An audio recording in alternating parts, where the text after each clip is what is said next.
of being a teenager is the Stussy S. Oh! I think we're live. All right. Thank you, one and all, for tuning in with us this evening. We're very excited to bring you the very 4th episode of our adventure. Yay! Yeah! All right, let's talk about some stuff. Guys. So I know you're all just itching to get into some classic D&D, but we've got pretty big news. So last week we had a couple giveaways happen. Mm-hmm. Those were a lot of fun. We're not going to play I Spy anymore. I don't think I did it very well, but it was a fun experiment. That's all right. That said, we want to say thank you to, we'll call him Ryan W. for internet purposes, who was the winner of both of our Amazon gift cards last week. Cha-ching! That's awesome. So he got a total of $50 on Amazon just in time for Prime Day, the unofficial sponsor of Tales of Throssia. Fingers crossed. Yeah. Someone's getting the Tasha's Cauldron of everything. Yeah! Right? Yeah, Ryan might be into that. Sweet victory. I would like that, please. Yeah, so that was fun. That was exciting. We were glad to do it. We also had winners for some of our amazing buffs. I thought I had one on hand. I don't. Boom. We all know them. We all love them. Boom. Max repping one right over here. Oh, yeah. Also known as neck gaiters, also known as more stylish face masks, also known as what the cool kids are wearing. Infinitive scarves. You want one. Oh. Net gators? Neck gaiters, yeah. Never heard that. I never heard net gators That's before. what athletes call them. Oh. Athletes? Because they drink Athletes. Gatorade. As you know, that's my background. Because the body craves electrolytes. Yeah, so we had some great fun with our giveaways in the past. But good things have come out of the way events played out last week, friends. So, like we said, I Spy was a little wonky. I'm going to own that one, as was mentioned before. Proud of you. But then we also had our good buddy Ryan, who ended up winning both gift cards. And we thought, how fun is that for Ryan? That's really cool. I wonder if we could have a scenario where stuff like that could even happen more often. What? I hear you say? Well, let's talk about what the new giveaway this week is. We're starting something quite special in our opinion. We're calling it High Roller. Ooh. All right, so what's going to happen, folks? Every night on Tales of Throssia, both with our group and the Spirits of the Past group, which is on Friday night, 7 p.m. Mountain Standard Time, every night we will begin with announcements and stuff. We're going to open a poll on our Twitch chat. So I'm going to be very specific about that for any of our YouTube or Facebook viewers. If you would like to participate in this, you will need to hop on over to our Twitch channel, twitch.tv/The Hive Collaborative, and get in the chat. And what you're going to do, it's easy. All you have to do is pick one of our heroes to say, I think they're going to roll the first natural 20 of the evening. And then let's suppose you chose to vote for Sean because you have good taste in men and you like handsome people. So you said, I'm going to vote for Sean. Checks out. Give you a little bit more. You know, Whoa! you and 4 of your compatriots on Twitch chat, or 40, I don't know. Maybe you all vote for Sean. And if Sean is the first person to roll a natural 20, everyone who voted for Sean will be immediately entered in a drawing for a $25 Amazon gift card. Boom. It's as simple as that. Whoa. Except, caveat, you need to be following us on Twitch and subscribed on HiveChannel5.com to be eligible to win. But I hear...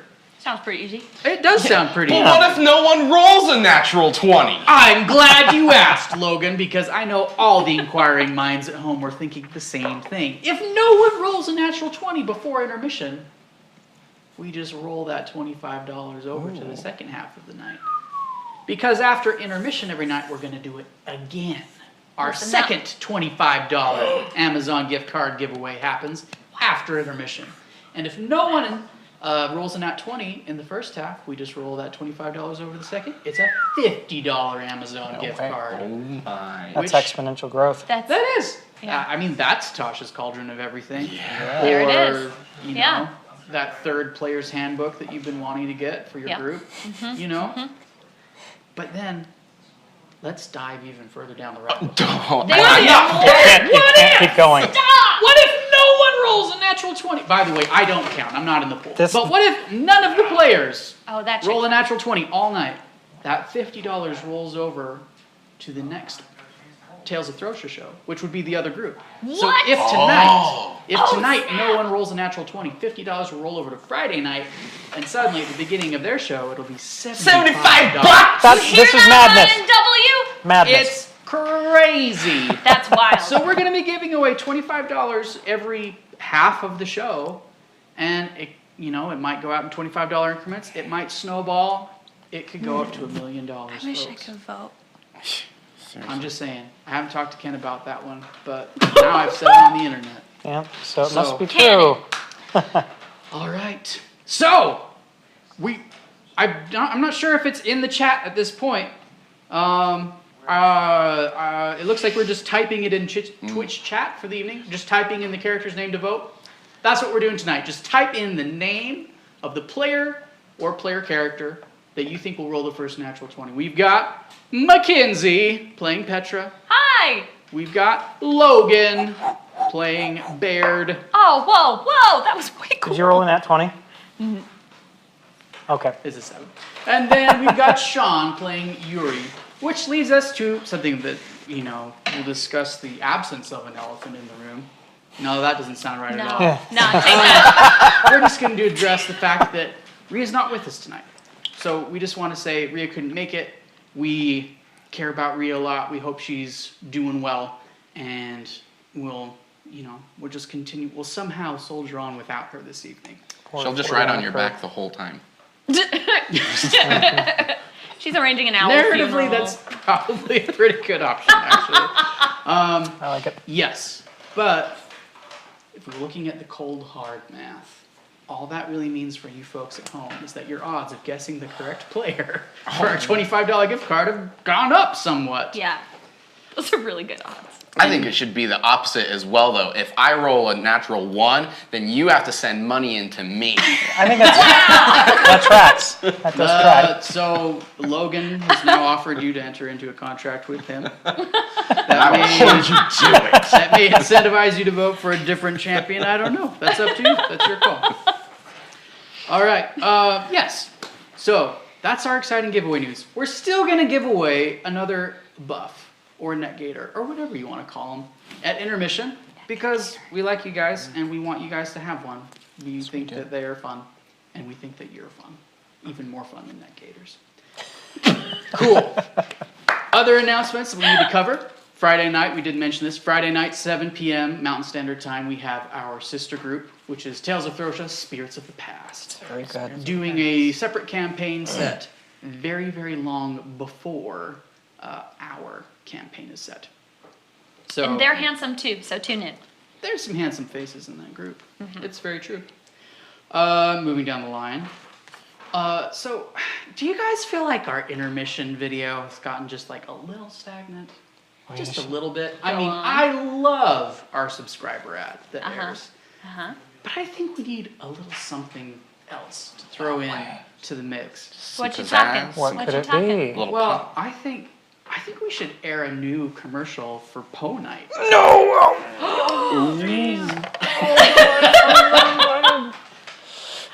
I think we should. I would love that. Okay, that was like a lot of energy and sound, so I looked very quickly to make sure it was like positive because I couldn't tell at first. And it seems like Sean's excited. I'm excited too.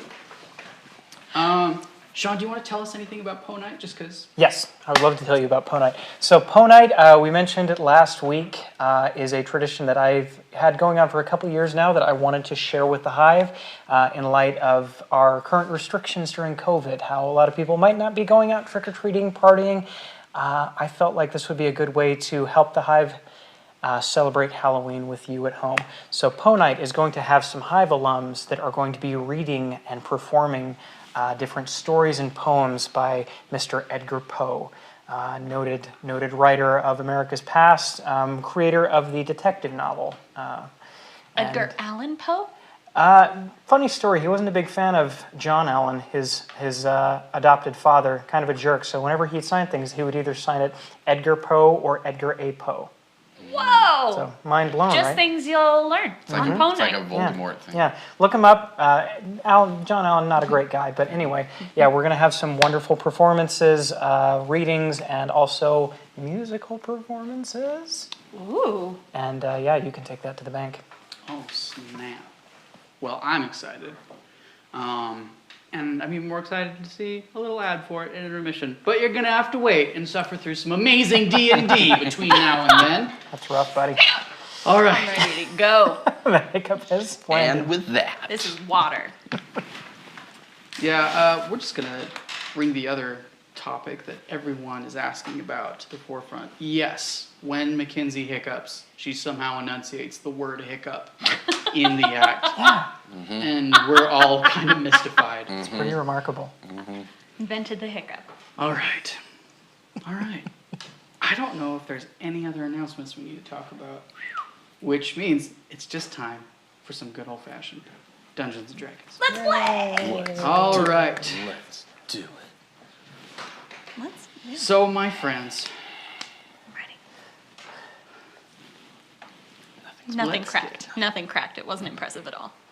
There's a Sean. tiny little one. Let's It set the wasn't. mood, shall It we? didn't. No. Nope. Nothing. One knuckle pop. Sorry. there. All right. So, friends, when last we left you, you had just been in the throes of battle in the borders of the Free Forest on the northeastern side of Ilfracombe. You had been in pursuit of 3 people, ? People. You had just seen one of them stab the guardian of Clan Malthorjeva in the back and flee the scene. And in hot pursuit, you chased them into the forest, you gave battle to them, and discovered that one of them, at least, was not what they appeared. Not at all. So the alleged member of Clan Arya, Celine, that our heroes encountered on the road before, gave herself away as being, in fact, a demon. Evil lick a tongue. Go on. An evil, licky sort of demon. Yes. Look at it. Yes. Yes. That's what you said. I can't say that. It's copyrighted. It's fine. And so, I'm going to mute my phone because that's not good stream etiquette. No. No, that's taken care of. So you found that the member of Clan Krieg and Clan Veneta seemed to have been charmed by this demon and were slowly being coerced into doing whatever sort of deeds that these demons had planned. There was a second demon laying in wait inside the wagon, which you handily defeated. And then you have managed to keep Celine alive, despite having nearly decapitated her in the throes of battle. But you cast Spare the Dying. Hence you have kept her so that she can be returned to Java for questioning. Yes, well done. And I believe we've left you approaching the yellow tents of Clan Malthior on the borders of town. The 2 friends, not friends, but accomplices, we kind of brought them out of their stupor, and Yeah. they're with us as well, right? Yes, Yeah, yes, they wanted to help us. They Yeah. definitely wanted to be as compliant as possible and to find out as much as they could as well. Perfect. As one should when one is suspected of being an accessory to murder. Straight up murder. Somehow that word just resonates more during the month of October, I feel like. I just want to say like Happy Halloween all the time. It's great. So, you enter in to the tents. You're greeted by an attendant who says, Java's been waiting for you. We're so glad you made it back. And they see this slumped bestial form in the torn and bloody robes of Clan Arya that you're carrying, and their eyes open wide. And they say, Java's resting. She's not doing well. We're not quite sure what's wrong. but she's insistent that she speak with you as soon as you had returned, so please come with me. Yes, of course. Could you possibly make sure that this thing is put somewhere where it can't escape? Preferably in chains. Yeah, maybe bind its mouth as well. Absolutely, and then they call forth other members of Clan Malthor. They come, they bind this demon, hand and foot. Before she's taken away, I want to inspect her body and see if the dagger that she used to stab is still on, if it was like a poison dagger. Investigation. Excellent Yes, idea, that's sir. That is not, that's bad. That's not very great. That would be a... Oh, but I do have a +5, so 8? No, sorry, 7. That's a 7? 7. I'm not going to tell you how to play the game, but I know you're a lucky fellow. Oh, yeah, I do want to use that. Yeah, Come on! Not good. 10. Creator, what are you looking for? Let me help you. I'm looking for that bloody dagger that had on it. I think that your goggles are a bit dirty. Oh, my friend. let me Bit of see. grease got on them when you Yeah. yeah. 13. 13? All right. Your combined efforts, We're really looking. along with So your... many robes! Okay, I'll take There's one half, robes, you there's take this the other. long gray hair that's matted and unpleasant. Oh, It's dear. very thick. But the form is unconscious and non-resistant to your search. So Everything's going our way. it's uncomfortable and it takes some time, We but have sure the enough. worst luck with unconscious or dead bodies. Like, we No, just it's- can't find I think anything. it is you. You bring out the worst in me when investigating. Didn't want alright. to tell you. Okay. Sorry about that. So after a few moments of searching and then a couple of like sideways glances between these other members of Clan Malthor looking at each other. You find this dagger. It has a black hilt that looks like it's carved out of stone. It's not particularly ornate, and then the blade itself is straight and very thin. Yeah. I think that's a stiletto, unless I'm mistaken. Can I see if it's got any magical qualities to it? 2 questions. Do you have the identify spell? I do not. All right, roll Arcana. That's not a question. It's just a statement. Ooh, that's much better. Because I was not. That's a 25. 25. All right. So you don't get any magical resonances off of the dagger itself. It does seem foreign, as it were. Like, this isn't a type of craftsmanship that you've seen around in Throssia before. It reeks of demonic evil doing. Does it have any writing or runes on it? I didn't look. I just looked for magic. What does Okay. it taste like? Demonic I'm ichor, not perhaps? touching that with my tongue. I don't think I have tongue, actually. It's the sound. Here, you lick it, Yuri. I'm gonna lick that dagger. And I will Oh. look for the writing. Okay. Yuri's not a smart man. Oh my god. Sorry, I was using sarcasm. I don't know what that is.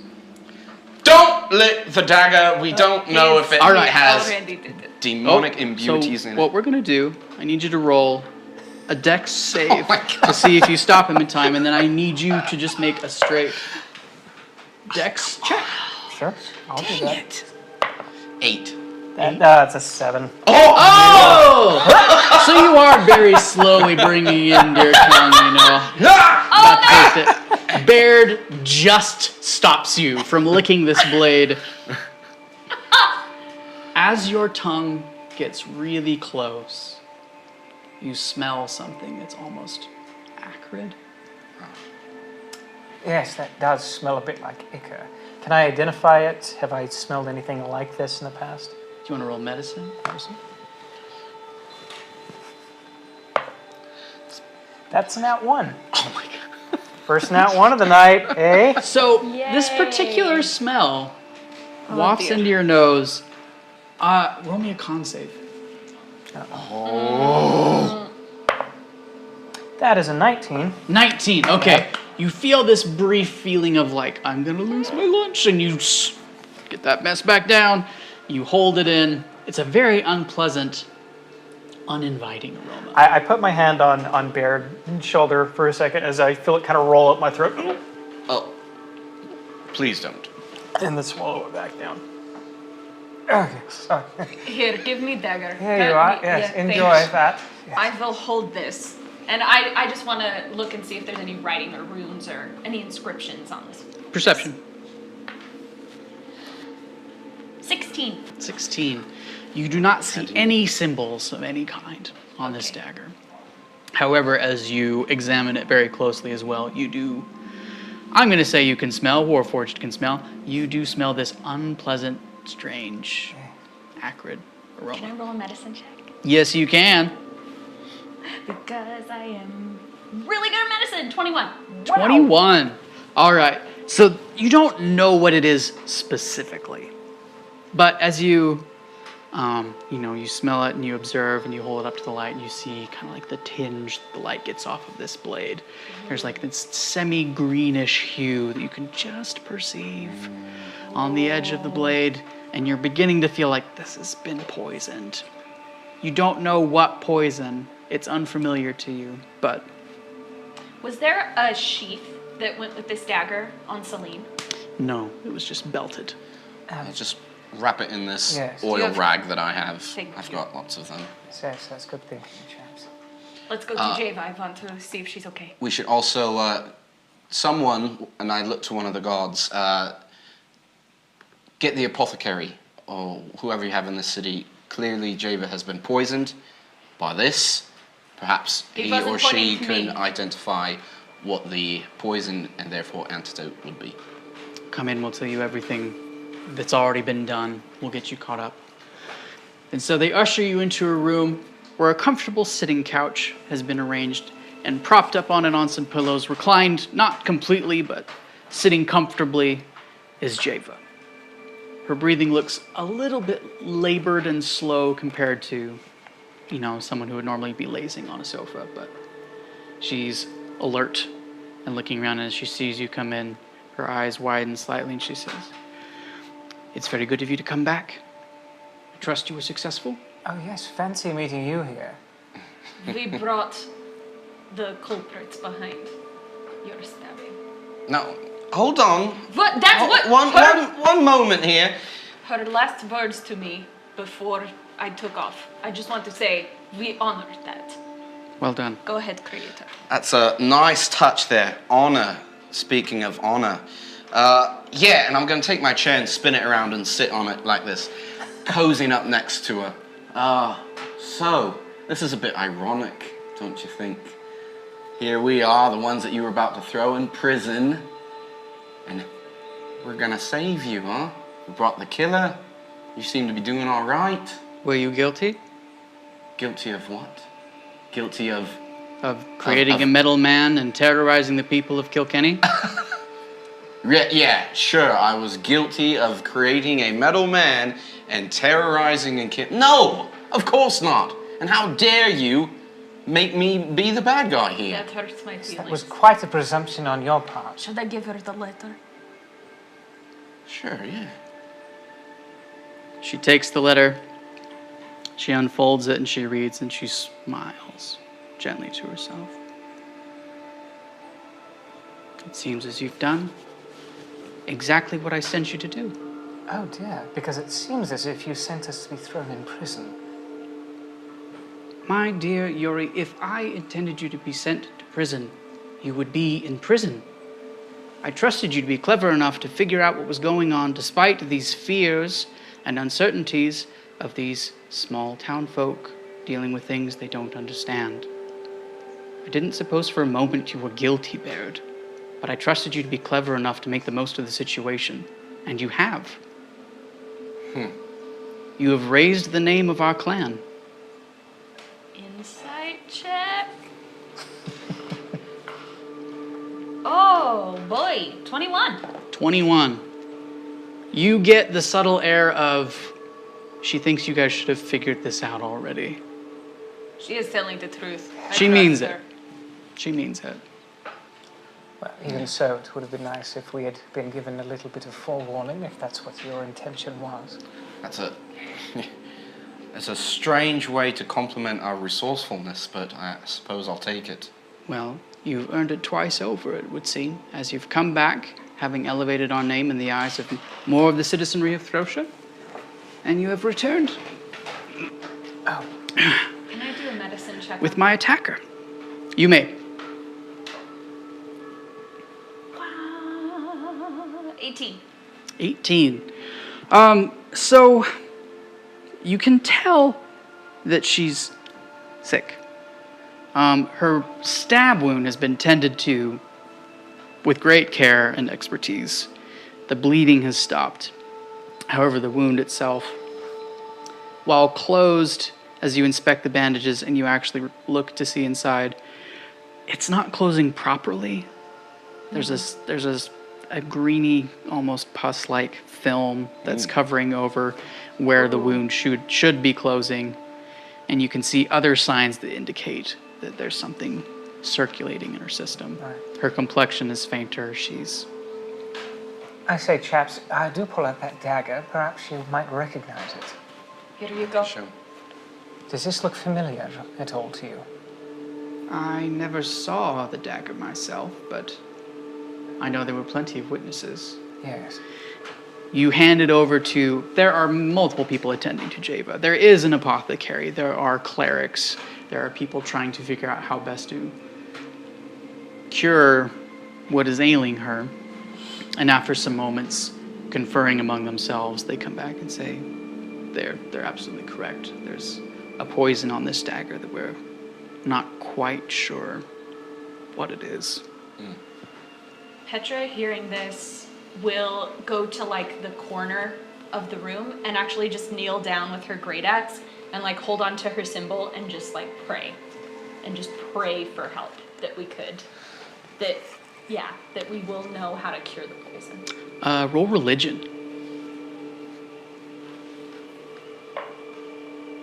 It's a 6! I don't pray often. You reach out, and you try and reach out from your heart, but as you said, this isn't something you do often, and that feeling of submitting your own will in this way feels a bit clumsy and foreign, and you don't really feel like you hear anything back. She will just continue to pray. All right. Maybe we'll have you roll again in a bit. Okay. I say, when did the representatives from the other clans arrive? They arrived, I believe it was later the day that you left. Really? And they asked to speak with you right away? Did they mention meeting us on the road? They mentioned having passed you. They didn't ask to meet with me specifically. They simply reported to their duties and began to fulfill them. And what were those duties? They were tasked with aiding in the cleanup, the rubble, the reconstruction. There was plenty of work to be done. I'm not privy to the minutiae of who was assigned all of it, but... Why were they on the stage? I think they were just taking part of the speech. Did they ever step foot inside the library? I don't know. Because they seemed at We least... will send people to check into it. Did they tell you that that's where they were Yeah, headed? this one, pointing to the unconscious creature, spoke specifically of seeing to fixing up the library to Yes. Yeah. get inside there, so... It may have been a cover story. It may have been her main goal. We will see what we can discover. We should also point out here that this is not the only one. There was another one that we killed, which seemed to be her superior, for they were in arguments on her actions of stabbing you in the back, with the whole purpose of sowing discord, creating panic, chaos. So this goes deeper than a single heretic, or whatever you call this. So all of you, having been citizens of Throssia yourselves for years now, you know that a few years back, at the end of Kesukara's reign, certain events transpired which removed a protective barrier from the realms beneath, where the demons and devils reside, in the realms of Throssia. That barrier was taken temporarily, and rifts were opened up, and demons and devils began to pour out into Throssia itself. Now, due to the heroic efforts of certain guardians, they were able to seal those rifts fairly quickly. However, some of the damage was indeed done. And so Throssia has been dealing with the sporadic appearance of devils and demons for some time. Many of them have been clustered in groups. Most of them were further south than here. But there have been reports in different places of demons rising and causing different sorts of havoc. Either trying to directly dominate small villages by overtaking them by force, taking human slaves, or by more subtle means. But you had not heard up to this point of demons that were able to take the form of humans or other creatures who reside in this land. Yes. So it seems as if we have an anomaly on our hands here. I wonder if this is happening in other places as well. You might want to reach out to excuse me if I'm overstepping my bounds, but it may be worthwhile to reach out to the other clan guardians and see if maybe they've encountered something similar. She nods her paling face and says, "You're precisely correct. The Hexant must be informed this is disturbing news. But it makes perfect sense that they are trying to keep us divided and at each other's throats because we are that much weaker and that much less likely to see enemies amongst our midst when we see enemies where we should see friends." I'm curious, is Java like deteriorating before our eyes? Like, is she already looking worse than even when we... Go ahead and roll perception. Perception. 10. No. 7. 7. She doesn't look good. You can tell she's not well. It's hard to say if she's changed before your very eyes. Nothing that dramatic, but... I shouldn't have laughed. That was disrespectful. I'm sorry. I say, Java, not to sound morbid, but in case the worst does happen, what are your wishes? What would you like us to do? Is there a successor, or is there something you need us to find? She focuses her gaze and she says, "My wishes is that we tend to this problem before it escalates any further." That's easily achievable in our case. And she turns back to the apothecaries and clerics who are still examining this dagger, and she says, "What can you tell me?" And they look at each other, unsure, and converse. And then one of them locks their eyes on the unconscious form of the demon. "If we would discover anything, my lady, we would best question he who wielded the weapon." Well, We can make that happen. Right here, right now. Time is of the essence. Wake it. Okay. I will kneel down and I will use a Cure Wounds on it. Okay. I hope that you have this properly restrained. As you say that, they're double-checking locks and tightening chains and other Yeah. bindings. Hearing that we're gonna wake this dude, Petra comes out of her prayer and is there to assist. Oh, well, that's a good time to roll a 1. It is a good time to roll a 1. Excellent roll! Good job! So, plus my spellcasting modifier. So, 6 hit points. 6 hit points. Celine returns to. I'll make a note of that. Petra grabs her giant Yeah. axe. Yeah, and I will step back, bolt, crossbow ready, and just for extra emphasis on the situation she's in, I'm going to have Boss just right up next to her. yes. Yuri's going to ready a shocking grasp, just in case. Okay. So this demonic, shaggy beast, before you roused it, they put it kneeling on the ground. They have hands holding it by the shoulders and chains pulled back tight on either side. and they're pushing it down into the ground as it's bent over with its hands bound. And as you release this arcane energy into it, you see this subtle glow. It's very familiar to you. And then you see these shoulders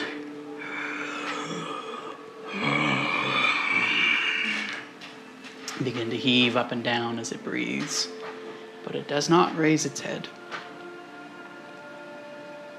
I say, Shaggy, can you hear me? The breathing continues. Go ahead and roll perception for me. That is a 15. 15.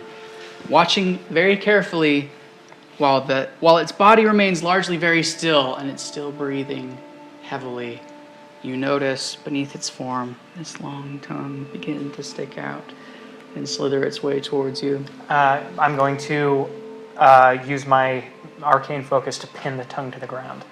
Ooh, Make an attack roll. just don't do over 6. That's an 8 plus. Attack. Let's see. Actions. Attack. That's a 10 to hit. 10. Well, it is a very fleshy thing, and it was moving very slowly towards you, so you're actually able to stick Okay. and secure it against the ground as the beast tenses in pain and growls and attempts to withdraw the tongue. No. I asked you a question. You can only have this back if you intend to answer me. I hear you. And are you going to be a good demon thing?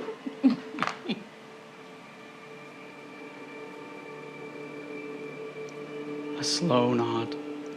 All right then. Chaps, if you wouldn't mind keeping an eye on this. Oh, yeah. Slowly let it go. Pulls back in.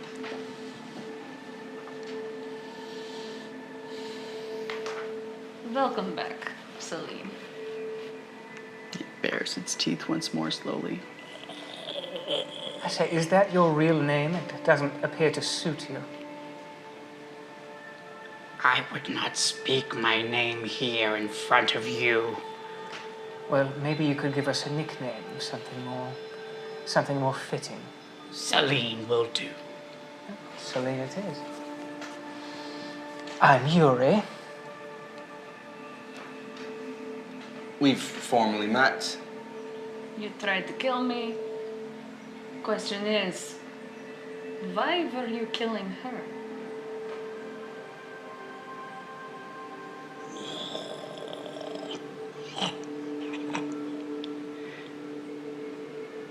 You are weak and foolish. You need very little to be distracted. Well, that's not very nice to say about my friends, but who sent you? That's a name I would not speak. She'll Far more than my own. Petra will calmly put her axe near the neck. Who sent you? Celine extends her neck and leans into the blade so slightly. You know, if death is something that you want, we can make it swift, or we can make it slow. We could head on over to the chapel and just serenade you with hymns of the gods. Oh yes, holy water waterboarding. How does that sound? You see the eyes open a little wide. Or we could make it seem as though you turned traitor. Speak your peace. Well, You have no intention of keeping me alive. You want something, say it and be done. What is the poison you put on the dagger? Tell us! You would have to claim a terrible beast to make the antivenom. Name it. Name it! Intimidation. I have a -1 to intimidation? That checks out. 12. 12.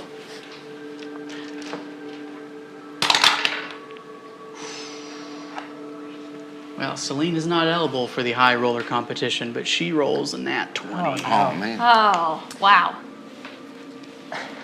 Yuri is going to use a sorcery point to cast Subtle Spell, going to cast Prestidigitation behind his back and make it look like he has a vial of holy water, and says, oh, well, I was waiting for a chance to crack this anyway. I suppose we might as well have a drink while we're all here, getting to know each other so cozy, so shall we?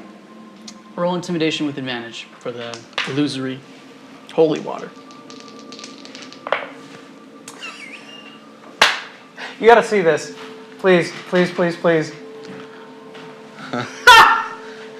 So his first was a 1, and his other was the first! 20! That's the spread, ladies and gents. He rolled the 1 and the 20, and because it was advantage, the 20 goes through. So, if you were participating in tonight's high roller giveaway, you, if you voted for Yuri / Sean, are automatically entered to win tonight's first $25 Amazon gift There you card. have it. Feels good. We will figure that out and come back with the name of our winner after intermission, I believe is what we're going to do with that. Yep, the stoic faces in the booth tell me that's what we're going to do. All right. Yep, they're focused. I like to think that in this very dark moment, that's super intense, like we all just celebrated something like, anyway, back to business. Mazel tov! That's really funny. All right, you see these demonic eyes open wide, and it cringes away from this vial that you're holding. I would not name it, but it probably doesn't matter anyway because you'd never claim it. Perhaps I should send you. Well, that would be jolly good. Speak it. Why don't you just test our metal against it, huh? Are you still battle axe to the neck, ready to... Probably, yeah. Yeah. All right. Sad she wasn't intimidated, but still there. And her eyes open wide, looking around. The venom is made from that of the manticore. Oh. And if you would make an antidote, you would have to claim that venom for yourself. And she thrusts with all of her might into your battle axe, attempting to cut her own neck. Yuri's going to attempt to intercede with his arcane focus to block. Can I do that? or- Let's have... You had a held action, so yeah. Okay. Okay, so you want me to roll for Shocking Grasp? I do. You gonna We're going to say if it hits... You gonna I'm kill gonna her? kill Then- it for trying to kill itself. It's okay. We can bring her back. See, yeah. Unless she decapitates herself. Oh boy, yeah, that is an 18 plus 6. Yeah, that's going to hit. Okay. All right. And Shocking Grasp. So you're trying to shock me so I don't... No, I'm trying to shock her. You react as soon as you see this, like, tensing of muscles. You're not totally sure even what she's going to pull. You were waiting for something, Yeah. and you're acting. Okay, that's fairly low. That is an 8 thunder damage. Or lightning damage. And she cannot take reactions. Well, she's did. She down. did. Well, She's unconscious. dead. That came up last week. At least she Yeah. didn't get any blood on the carpets. We can bring her back. Oh, we don't actually need her just to find out where a manticore is. I'm sure that we can find that without the aid of this fiend.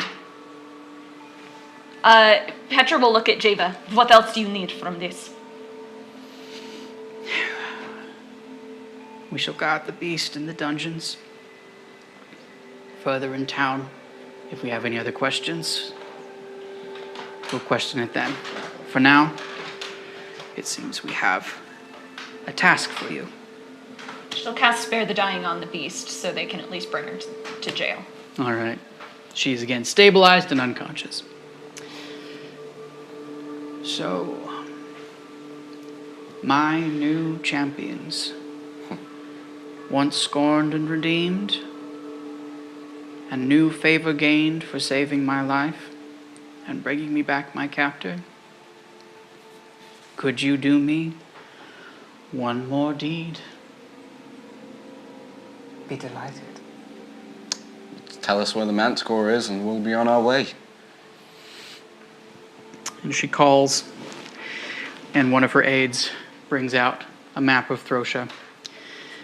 And so she points to where you are on the western coast in Ilfracombe, and she drags her finger up to the north, up to the mountains that form the decaying rise, the northern border of Throssia. She says, "The manticore is a dangerous beast, but they are known to reside in the northern mountains. Petra circles it on the map. I cannot tell you where you will find one specifically, but there are those that the clans have set forth to be watchmen in the wilds. You should seek one of them." And she reaches into her robe and into a pocket, and she pulls out a small silver flute. And she says, "As you enter the wilds, you should be able to call one, and they will find you if you play this." Dash it all, I can play the piccolo, but not the flute. I feel such a turnip.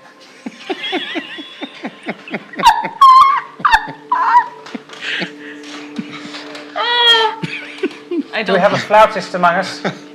I'm sure you'll do You just know, dandy, and I'm going to hand it to him. I don't have lips, so knock yourself out. You go ahead and take a point of inspiration for that one. Yeah, that was Yuri. amazing. I feel such a turnip. Oh, that's delightful. All right. Go collect the beast. You need not bring it back whole, but we simply need the venom to create the antidote. I don't need to tell you to be quick. Petra will kneel in front of her. "You do not deserve to lose your soul this way. We will be back." Then she stands. As I walk out the door, I'll just turn over and don't go dying on me now. As you're exiting, we'll say even before you deliver your good walk out the door line, she says, "When you return, I hope you'll think better on me. If I didn't have as high an opinion of you as I do, I wouldn't have trusted you to figure it out on your own." Yeah, I still definitely say that.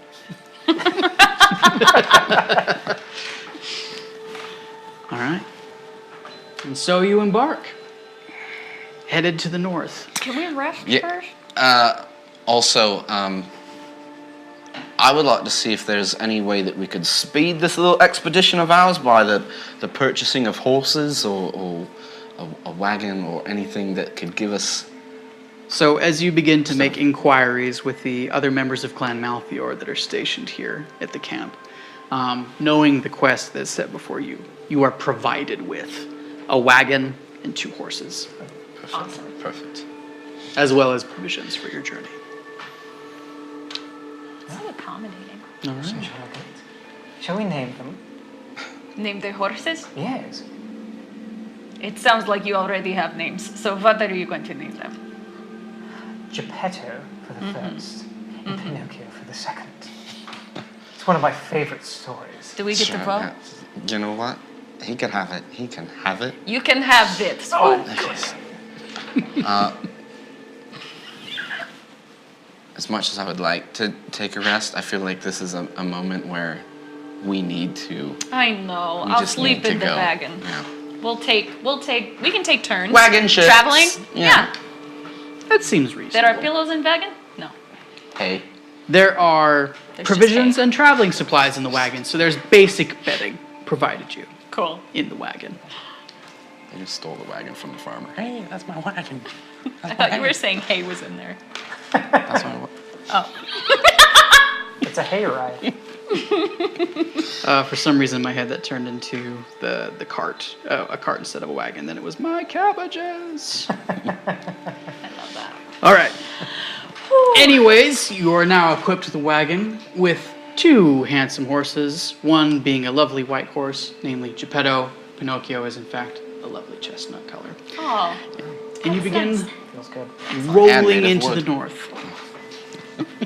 Now, you know, especially based off of the map, that this is not a journey that you're taking where there's going to be city roads laid out before you. This is going to be going through open country. And you were counseled by your guardian, Java, to find one of the watchmen that have been set out by the clans to keep an eye on these open ranges for whatever threats may rise. All right, so as you roll along, this is probably a 2-day journey before you get to the bottom of the decaying rise, to the base of the mountains. So we're going to say that as you journey, you're absolutely able to get a long rest Cool.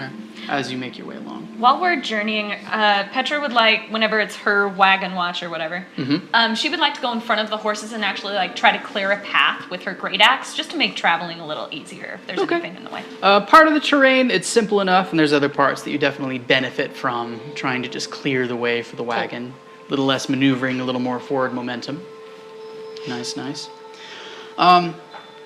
As you wake on the 3rd day, and you begin to continue northward once more, gentle snow begins to fall down from the cloudy skies above you Oh, that's magical. as you enter into more of the northern reaches of the nation.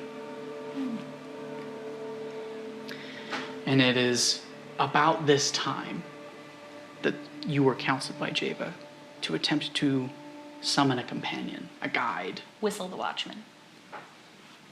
Much more alliterative. Well done. I like it. All right, who's going to play?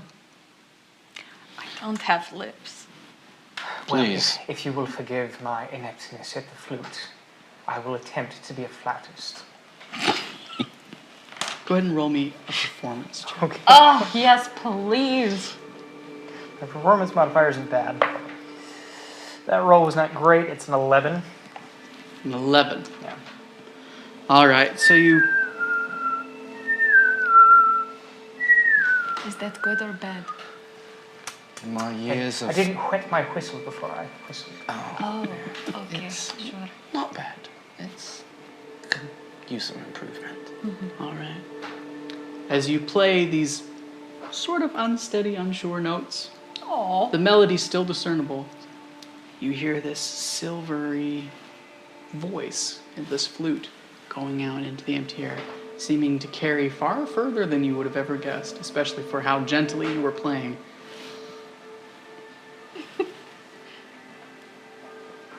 And you just hear the wind blowing through the trees. But nothing seems to happen. Would anyone else like a go? I'll clean out the spit valve, shall I? Yeah, I'll give it a go. Yeah, try it. And I will play a tune that my father used to whistle in the wood factory when we would grow up as a boy. Do-do-do, do-do-do, do-do-do-do-do-do. Performance, please.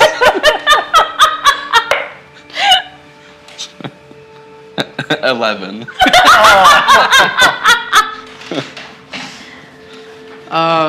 So once again, you play out, and it's a very similar sort of thing. You know, these silvery, kind of warbly notes ring out into the open air and go out into the trees. It's difficult for you to hear. I say it's down to you. Okay. Perhaps you'll find a new calling. So all the pipes are just like open. It's like a harmonica type situation. It is a flute. Oh, it is a tiny flute. silver flute.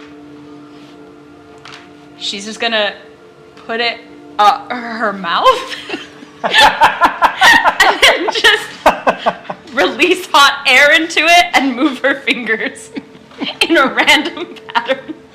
You know what? Go ahead and roll performance with disadvantage. You know, that checks out. Yeah. And what's my performance? Great. 12! Better than us. What did you get? 11. You both Yeah, got 11. 11, 12. Then you got the 12. Yeah. Wow. I prayed today. What can I say? Or nothing will happen. We'll just keep walking and try again later. Sorry, I tried to make a cue happen, but I don't know that it really worked out. Anyways, so you awkwardly put this thing in your mouth, and you make like some very peculiar sounds as you're feeling it around, you know, trying. But at one moment, you shift it subtly, and then there's just this one moment. that one note rings and just pushes out. And you actually see the boughs of the trees in the distance move oh so subtly as the sound seems to pass through. Petra takes out the flute. I have found my purpose. It's yours. Yeah, I imagine Boss at this moment does the total dog like, what do you call this type of music? Is it techno? Techno. No. Yes, Yeah. it is techno music. I hope it comes out more, yeah. It should come out like a harpsichord or yeah, something electronic all. Didn't even know Yeah, it could like make a- that like noise. Definitely not what we could produce. So as you see this wave of sound or magic pass into the trees and out of your sight, after a few moments, to the north, but then slightly to the west, you hear a trill of a very similar sounding flute call back to you. Did you hear that? I think so. Maybe try it again. Just play that one note that you did. Yes, I know exactly the one. With disadvantage. It's an 8. Can't find it.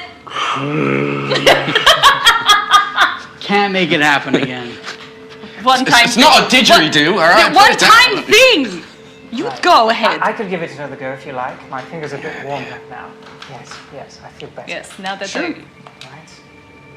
Did we all hear we it?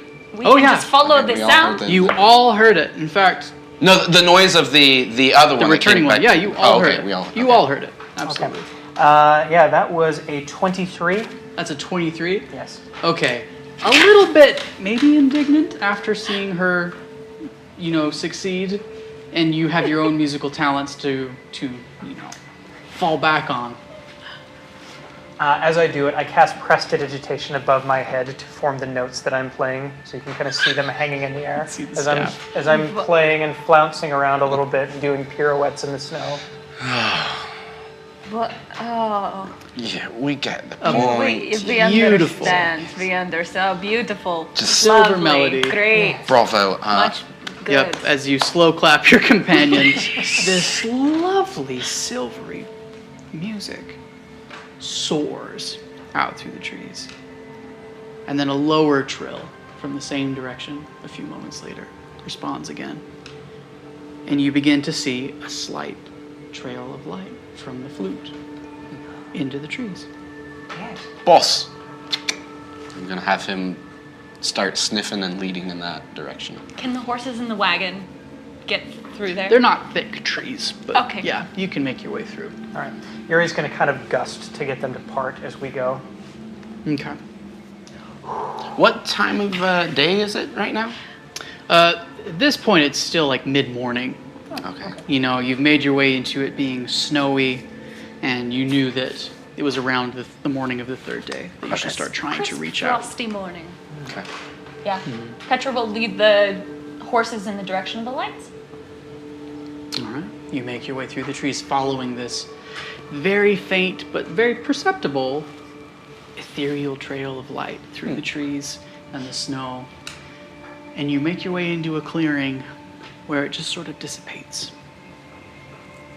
And there's silence, save for the crunching of the snow and the breathing of the horses. I'll shout out into the woods.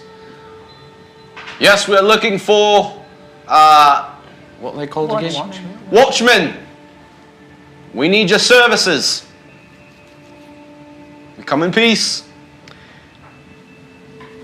It's difficult to fully process what you see because where you were looking and there was nothing, suddenly there is motion. And there is a tall, slender figure in a cloak the color of ivory that's faded, that blends in quite well with the snow.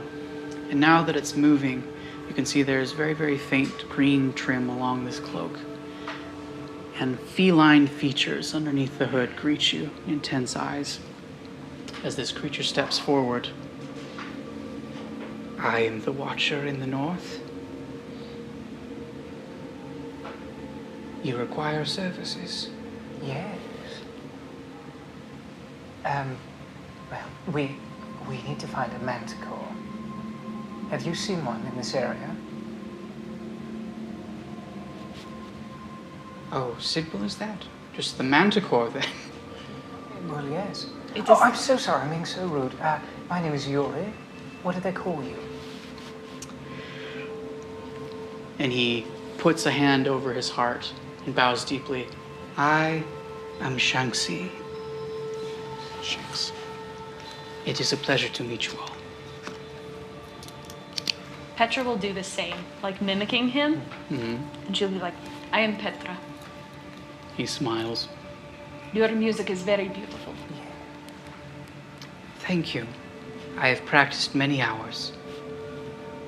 Yours was nice. You're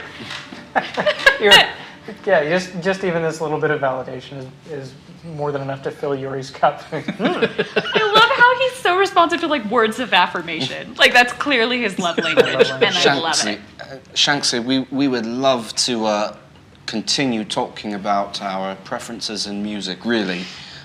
But our mission is, unfortunately, quite urgent. What drives you to hunt this beast? We are specifically looking for the manticore in order to produce an antidote for Clan Malthior. There's someone that is deeply sick with it. Yes, they've been poisoned. And the beast that poisoned our clanmate said that the only way that we could produce it was by finding a manticore. I presume that they have some sort of venom sacs that we might... Unless you already have manticore venom. Oh, that would I be do great. not. That would be excellent. Okay. They are terrible beasts, and their tail spines are very venomous. Oh, dear. Any poison made from that would indeed be a terrible thing. So you need venom to make an antidote for your friend. Yes. Yes. Shanxi will help you. Oh, thank you. I will be your guide in the north. And he looks and gestures to the northern mountains, and even as he points, you notice it seems like now that he's moving, it's difficult for him to hold still. He's trying to take in everything. Whenever you make a sound, his eye twitches towards you. Whenever a tree branch in the distance flutters, he looks out of the corner of his eye, and he says, "Those mountains there, we need not climb too high before we are in the realm where they dwell. They can be difficult to find, but I know the ways." Shanksy, you alone out here? There any others like yourself? Most of my time is spent alone in the watches, You don't say. but I do have relief that comes, and I go home and spend time with my kin. Where is your home? I grew and was raised in Fallholt, the Oh, great capital city. yes. Yes, it's lovely there. And how long has it been since you've been home? I have been at my post 3 months since my last visit home. That is long time to be alone. I say, Shanxi enjoys the quiet and the peace. The city is a beautiful place, full of people that Shanxi loves. But I feel at home among the trees and the breeze. It is a good thing. I take that as a cue, and I just distance myself, and I don't say anything else. I could respect that.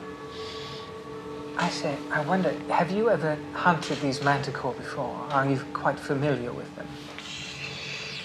He makes a strange sucking in sound that's pensive. Shanxi has spent much more time trying to avoid than to catch Yes. They are terrible beasts. I would not face one alone, unless I was forced. So they have spiny poison tails. They have terrible spines on their tails that they can hurl from great distances. Tremendous jaws, terrible claws. I wonder, is there a type of prey that they're more partial to? One that, say, if we ran across a beast, it wouldn't be able to refuse? They prey on the weak, those that are alone, defenseless, wounded. They are strong enough to fight many, but they prefer the easy kill. The wise hunter takes his food that invites the least amount of trouble. Yes. You call him a hunter. Does he hunt in packs, or is it's a solo predator? It is rare for them to travel together. It can happen, especially if they are in their season of mating, which is uncommon, but normally they live alone and hunt alone. I don't suppose this is their season of mating? I would not think so, but it is different for each beast. Oh, yes. Do you know of any weaknesses? It hates fire, it's afraid of certain noises, anything like that. And he smiles a cat-like, not unfriendly, toothy smile and says, "They are made of flesh and bone. They are not invulnerable, but they are fierce." Thank you. Petra's gonna look at the rest of her party. Do we have a vial to actually keep the venom in? I open my coat and have at least 20 vials. Various Take your shapes, pick. sizes. Yeah. Oh, you took your travel-sized coat, I Yes, see. of Excellent. course. Very responsible. That sounds about right. Yeah, That that tracks. All right. Do you require anything before we move north? My residence is not far. No, we are in very much a hurry. Yes. Our friend does not deserve to die. Very well. And he turns and with surprising rapidity begins just bounding to the north. Whoa. How fast, we're going fast, that Good way. way ahead Okay. and stops and turns and looks back.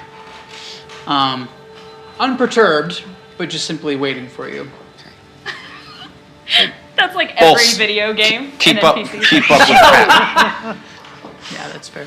Sorry, Logan. I'm just having Boss. He moves at a faster speed than I do, so if he could keep a closer track on the Tabax. You see the tabaxi look down at this metal dog, and it crouches down low Cat dog. Oh yeah, that's. and just That's what gets right in its face and is just looking at Boss. Shanksy has never seen such a beast. He's a construct. He was manufactured, and he's perfectly harmless. These metal teeth would tell another tale. Oh, to his enemies, of course, but to a wonderful guide such as yourself. He's a very good dog. Loves pats. Shanksy reaches out a feline hand and reaches under Boss's belly and starts scratching very deliberately in a carefully selected spot.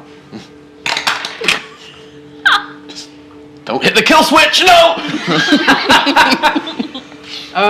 So it's a 15 on animal handling, which okay. is pretty good. Yeah. It's not tremendous, but it's pretty good. You would know how Boss would respond better than I would, and if that's even an appropriate DC or if it fails. Yeah, I think that he's equally.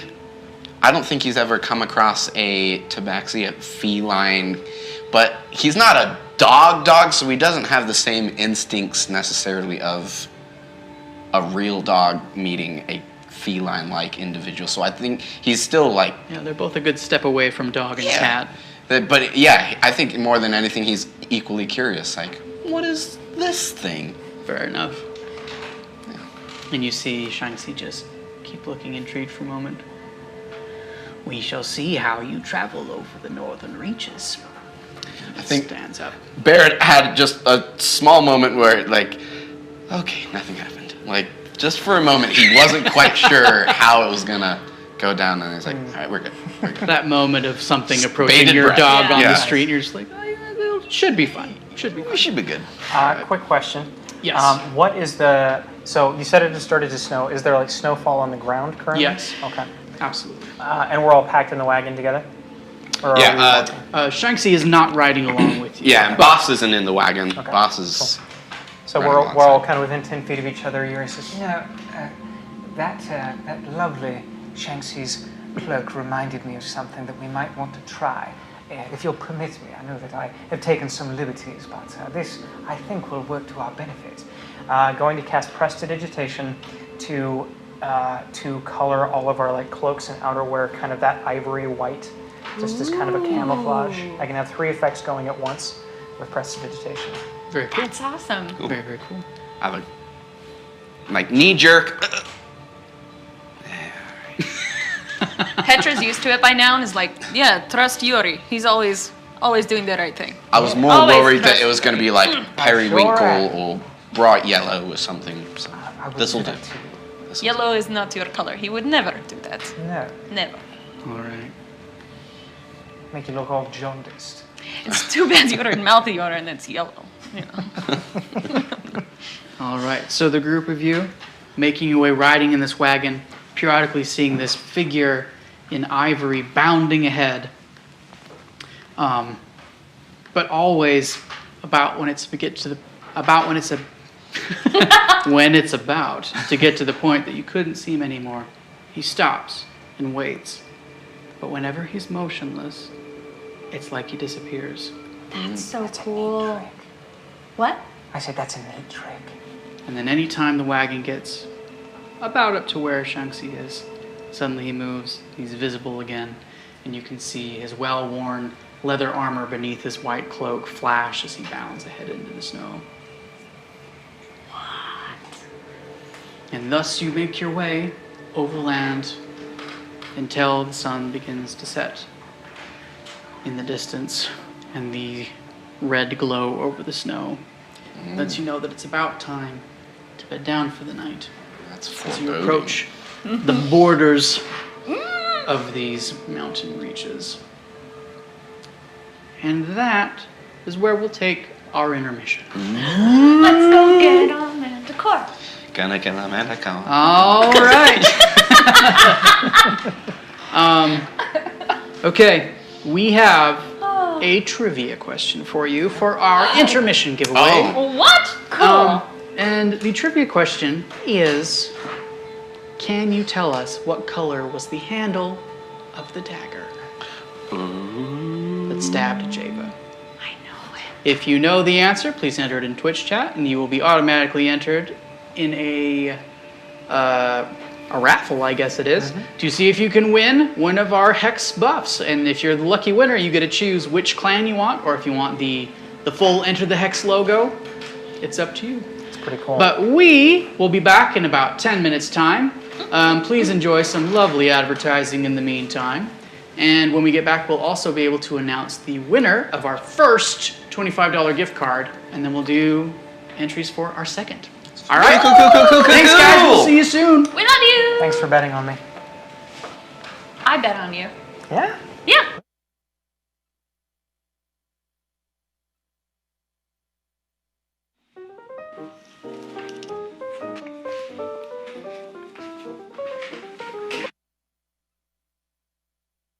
Where's Mackenzie?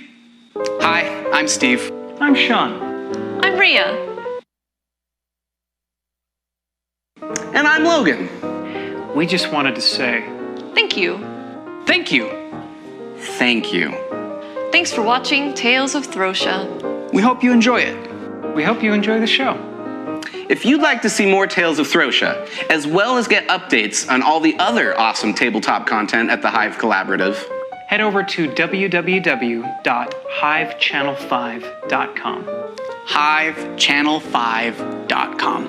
HiveChannel5.com. And subscribe. It's free, and you'll get updates about Tales of Throssia, Enter the Hex, and all the other awesome shows at the Hive Collaborative. Oh, and please follow us on Twitch. Or even subscribe. You know, if you're into that sort of thing. Thanks again, friends. We'll see you soon. Bye! Bye. Bye.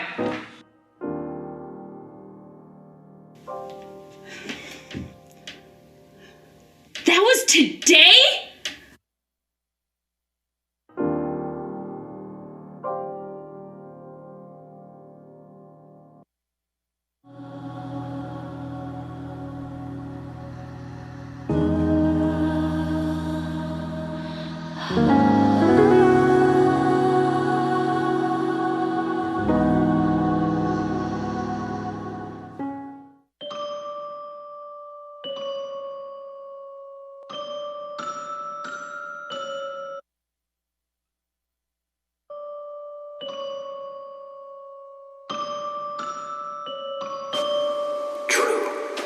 Nervous.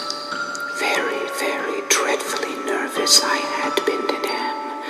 But why will you say that I am mad?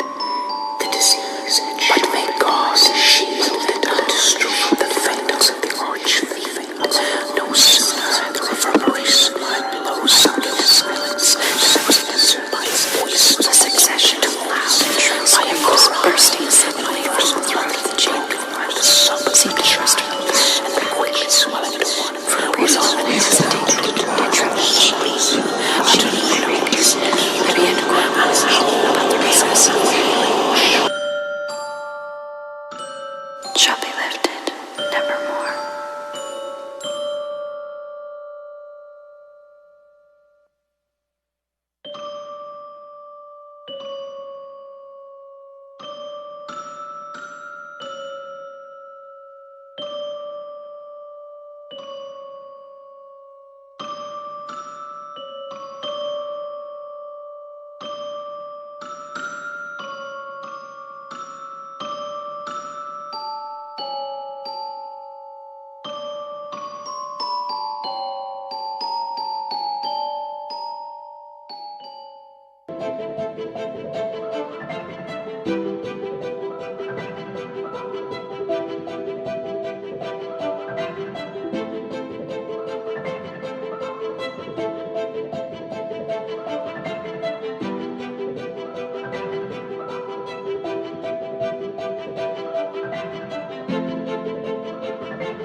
Oh, we back? Because I feel like Are we back? I get that from Yes. All right, we are back. Your character.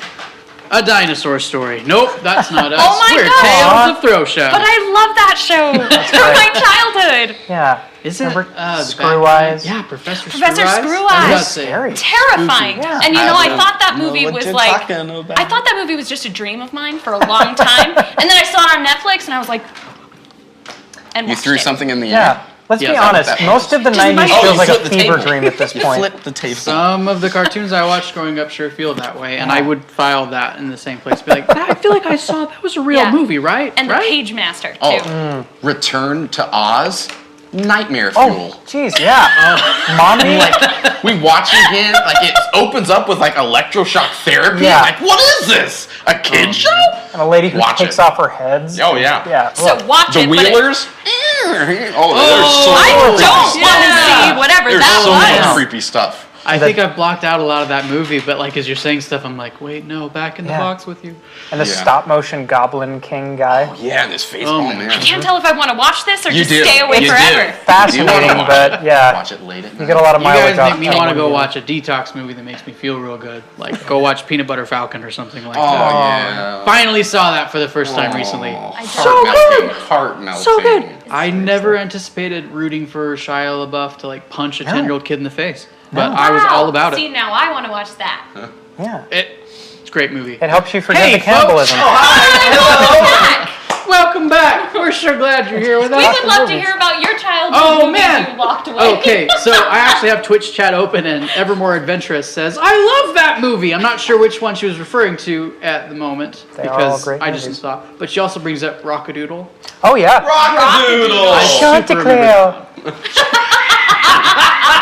Oh man. Little list. Okay. 90s were. Okay, I'm going to put the kibosh on this right now because I will pay. Manticore time! I'll pay for it later if I don't. We have some housekeeping items to take care of. Oh. We've got some giveaways to announce. All right. The winner of our trivia question for intermission is, in fact, our chat friend, Evermore Adventurous. Oh, get yourself buff. We'll be private messaging you, and getting your information so that we can get you your buff, your hex buff. And you can let us know which clan you would like to rep on your very own fancy new Netgator hex buff.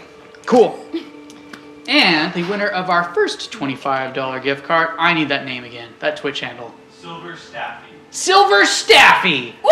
You have won our first $25 gift card. We have a little bit of clarification to offer.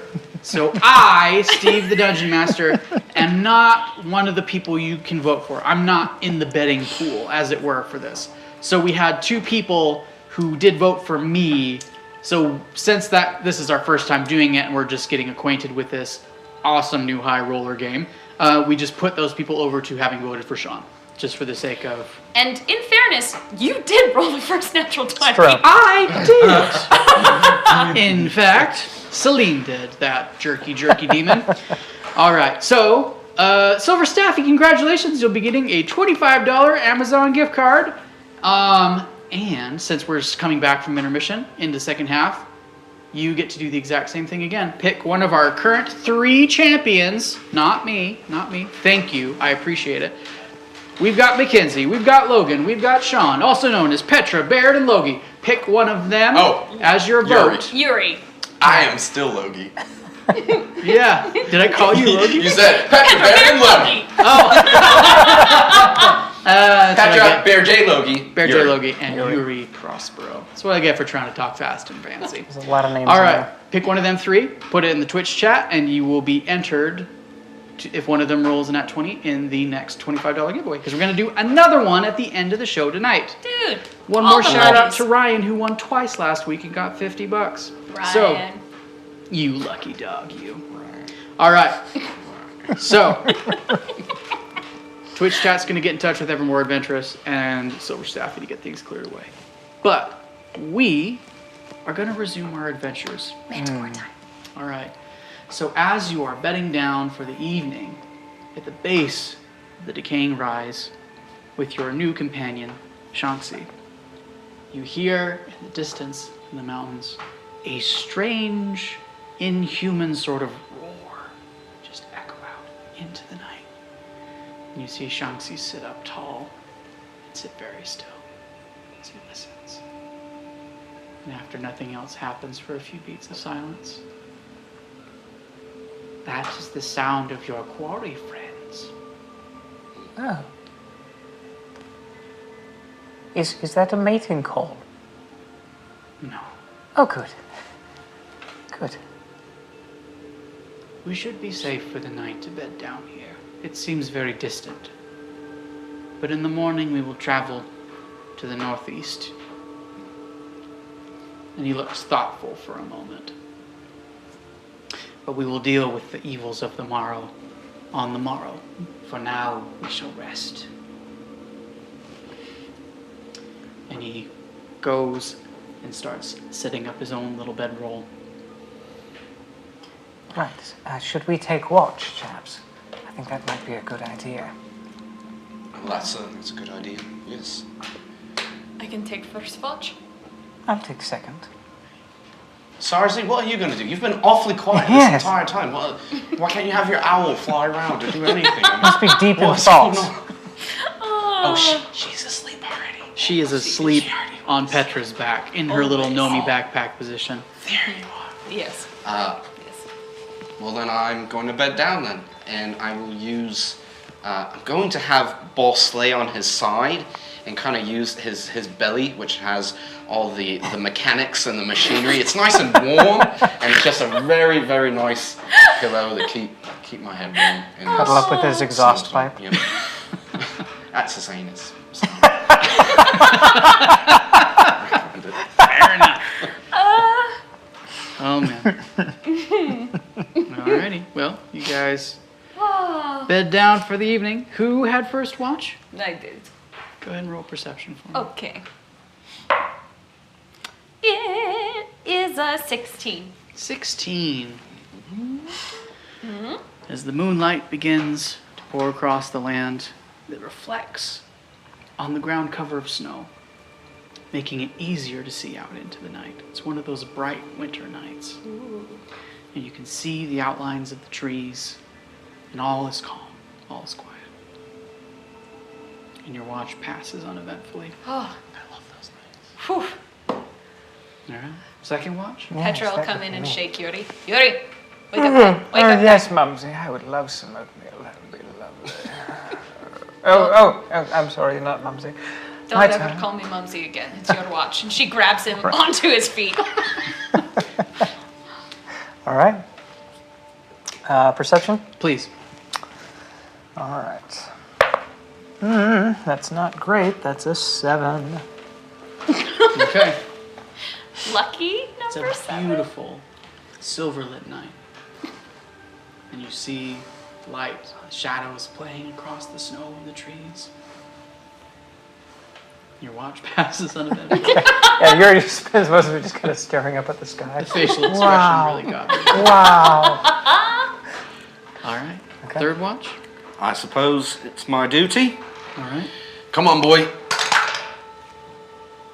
Go ahead and roll perception for me. You rolled for yours. 12, 13, and boss has a 15. 15. 15 for my dog. All right. You sit up, get yourself comfortable. Maybe you make yourself a kettle of tea, Yeah. courtesy of boss. And as you look around, the night is quiet. No observable. What is that, boy? Anything happens. No, alright. All right. And after a time, you see boss look up What is it now? as the form of Shanxi suddenly appears Oh. close to you. Good. And he puts gods. a pawed hand on your shoulder. And he says, "Rest now. I will watch the rest of the night." You are as silent as a ghost, you know that? And he smiles. Thank you. All right. After a time, the morning rays of sunlight begin to peek across the land, and you rouse yourselves and begin again on your journey. And as the sunlight begins to spread, you again hear that strange, terrible call echoing across the space from the mountains. Again, coming from the same direction to the northeast. And Shanxi looks thoughtful again. We must be careful, friends. Should we venture in this direction, directly we would come upon those who may not welcome us. But it is also the direction of our quarry, and so that is the direction that we must go. And who are these, people? Other beasts? There is a village in the mountains of goblins. Goblins. Would it be wiser to leave the wagon Yes. here and continue on foot? It would call less attention and would make less noise. I feel this is a wise choice. Yuri, you brought your walking shoes? Yes. My walking bootsies. Your walking boots, sorry. Then I say we They were continue made on for foot. All right. I will try my best to try and obscure our wagon. Maybe put some tree branches over it, things like that, so the goblins don't find it and steal it. Okay. Or anyone else for that Oh, matter. yeah. Go ahead and roll nature. Nature coming up! You can even be assisted by someone if you want. I'll do a survival assist. Or Survival's- survival. I need no help as I got a 23! Still help! With a 12! All right. Stay off my branches. You put him in the wrong place. Like It this. looks perfectly realistic. Look. Realistic is not a word. Here you go, right there. And I immediately changed what she did.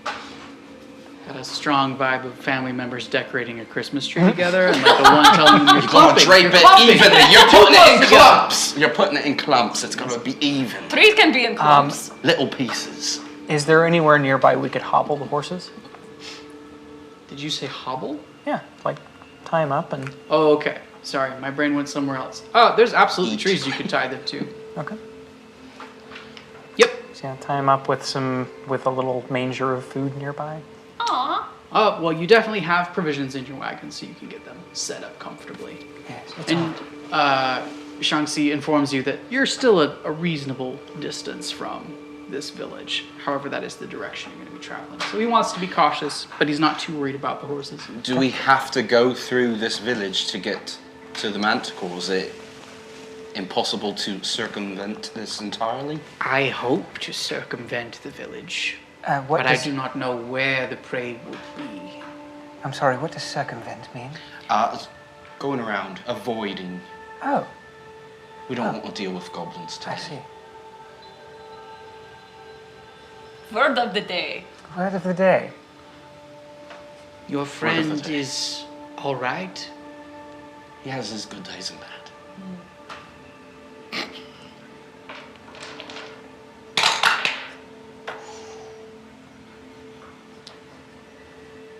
Shang-Chi looks at you very intently.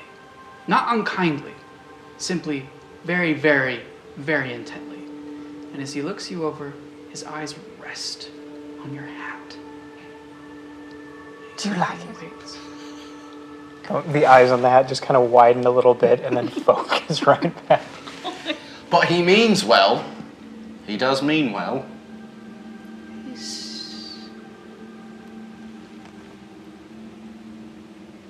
Do you wear this by choice?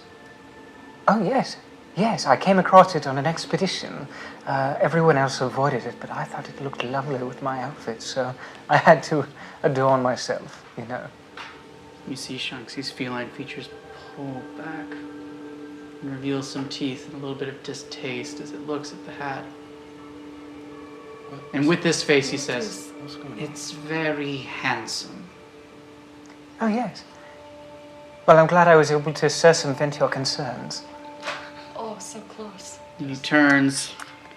That word tastes funny. Shakes his head and says, "We must go." No We will more find the dilly-dallying. prey. Let's move. And he leads you uphill into the lower raised portions of this mountain range, which as you look over it, you can see large mountains in the distance, and then behind those, just the ghostly distant images of behemoth mountains behind, creating a great barrier at the northern edge of this land. And as you begin to go upward into the mountains, Shang-Chi stops periodically, and he looks at trees and the ground, looks at markings and scratches. And he shakes his head and he turns and leads you further up and further up. Petra would like to copy everything he's doing. All right, so there's a lot of like going to a spot and crouching and looking and then turning upwards and looking and like touching things. Yeah, she will haphazardly join him, if not 2 steps behind, trying to figure out what he's looking at. All right. He looks back at you and nods and just continues on like, yeah, let's do this. Come on. She feels important. Okay. Like picking up the same pebble that he picked up. Oh, 100%. Yeah. Mm-hmm. Chicks up. And you can tell over time that he's sort of going in this gentle zigzag back and forth as you move in the northeast, and he's trying to find signs of the beast, anything that would narrow the direction you should be traveling in. And you come up on a small rise, and as you get closer, Shang-Chi stops and he says, "Friends, we must be very quiet now. We are close to the village. I want you all to roll stealth." I roll with disadvantage. So do I. Do you really? Oh my goodness, but I rolled pretty good. Hey, 18. 18. 17. got a clumpy 12. All right. You're still pretty far from the village, so as of yet, nothing too bad's happening. You do make more noise than your companions as you come up to the top of this rise. And as you come up, you can see that there's sort of a bowl area ahead of you, covered in snow, and you can see really rough-hewn, almost slapdash walls, stones piled on top of each other, with no really discernible pattern or even flat surface on the top. It's very uneven, but you can see a grouping of some small buildings, mostly tents. But the thing that catches your eye most of all is from one moment to the next, you see a great leathery-winged beast soar into the air from this town. And as it gets up so high, it jerks and stops, and it roars again, and you hear this sound much closer than you've ever heard it before, and you see a chain tied to the ankle of this beast that goes down into the center of the village. Okay. You also notice a village of goblins. There's a lot of them. They have Manticore as pets. Or more like, I wouldn't necessarily call it a pet, as clearly it does not enjoy its owners. How many goblins? Like 100, 200? Is this like... Go ahead and roll me perception, see what you can see. He's not farsighted. No, 4. You see 4 goblins. There's only 4 guys, we're good. Let's just go in. Oh, it's not bad. There's a small group out in the square around the base of this chain, and you can see that they're kind of like cheeking back and forth. A lot of nervous energy in this small group that's shouting at each other. Okay, huddle up. How do we want to do this, chaps? What if we cause distraction somewhere else? Yes, I could make the sound of the manticore somewhere far off, but 30 feet off anyway. That's how far out I can cast a minor illusion. Right. We could also just blow something up way over there. Oh. And then have them run over there, and then we have the manticore. We could cause an avalanche. Oh. Okay. Is our end game here that we want to present ourselves to the manticore as some sort of saviors, and by freeing him, would you kindly give us some of that venom on your tail? Is that what we're looking at here? Shanks, can you befriend the manticore? Your face. You can feed a manticore, and over time, perhaps gain its trust. Much cruelty and a firm hand is required, as well as much meat. We don't have time for that. No. I don't like We the can sound of free that, it chaps. and then follow where it goes. Well, if that's the And case, why don't we maybe- just kill it right now then? We don't have to kill it, we just need its tail. Yes. Duh. But that might be easier said than done unless it's incapacitated. But maybe if it sees us and we set it free, and even if it flies away, then we can track it down and be like, hey, we saved you. I don't know. Assuming it can be reasoned what with. if we look at the reverse and we go to the goblins and we say, hey, goblins, we see you got a nasty manticore situation. You help us kill it, and we'll just get some of its poison and be on our way. Chop, chop. You enjoy the meat or whatever it is that you want to do with it. Well, I wonder why they would keep it on a chain. It seems like it could just attack them, but it doesn't appear to be. Yeah. I would sooner try to befriend a goblin than I would a manticore. Should you approach them with respect, they would even speak to you before they would draw weapons. Do we need an offering, a gift of some kind? It could be good, it could be advisable. Do you have anything of interest or worth? I literally Weapons have or gold? Well, I do have the Prospero signet ring on me. It's rather handsome, you see. Kind of waggles his fingers. Tell us about the Prospero signet ring. Oh, the Prospero signet ring is quite charming. On it, it has a figure that is levitating two jars that seem to be passing water back and forth between the two of them, with a ring of fire surrounding it. Whoa, cool. If you are a tarot aficionado, this is the symbol of temperance. Cool. cool. Learn something new every day. That's awesome.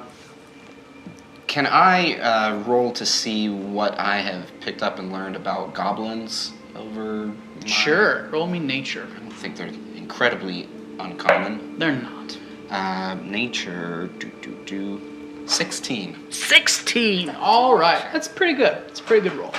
So goblins, as you know, in the world of Throssia, they are distrustful and a little wary of other races, largely because they're treated so poorly by most any other race. There are a few rare exceptions of goblins that actually manage to make their way into society.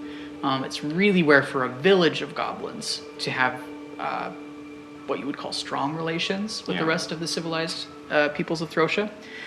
Often they do form alliances, strictly, for self-preservation. They can be subjected to the will of others who are stronger than they are, so they're often used as, just brute force foot soldiers for those who are stronger, such as sometimes orcs or hobgoblins, or other people with evil intent can often subject them. Right. That said, they do speak, they do trade, they are interested above all in self-preservation. Okay. All right. From what I can gather here, I think our best scenario is we present ourselves to the goblins. Either we offer to trade, or we first learn what it is that they want to do with this manticore. If they're wanting to kill it, maybe we can do them a favor in exchange for a little bit of what we're here for. What say you? I think that sounds like a capital idea. Can manticore speak? Yes. What language do they speak? They speak the common tongue. I wonder... Well, I think that sounds like a plan.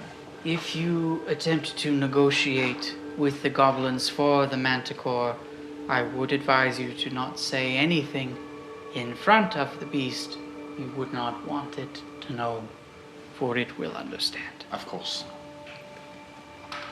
Do we really have to kill a sentient creature like that?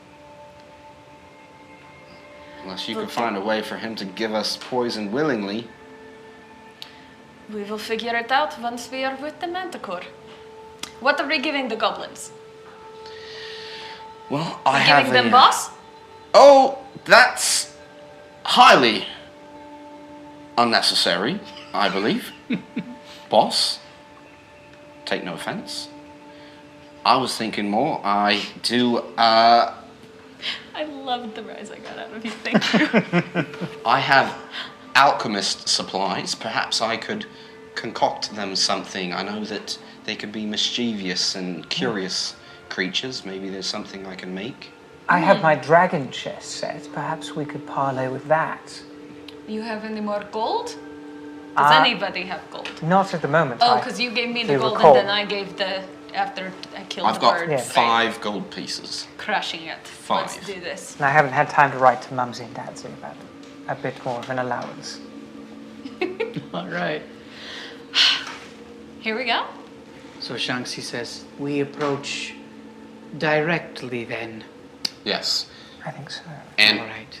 I'm going to put my crossbow on my back and walk towards them slowly, as such. My hands Yeah. are up.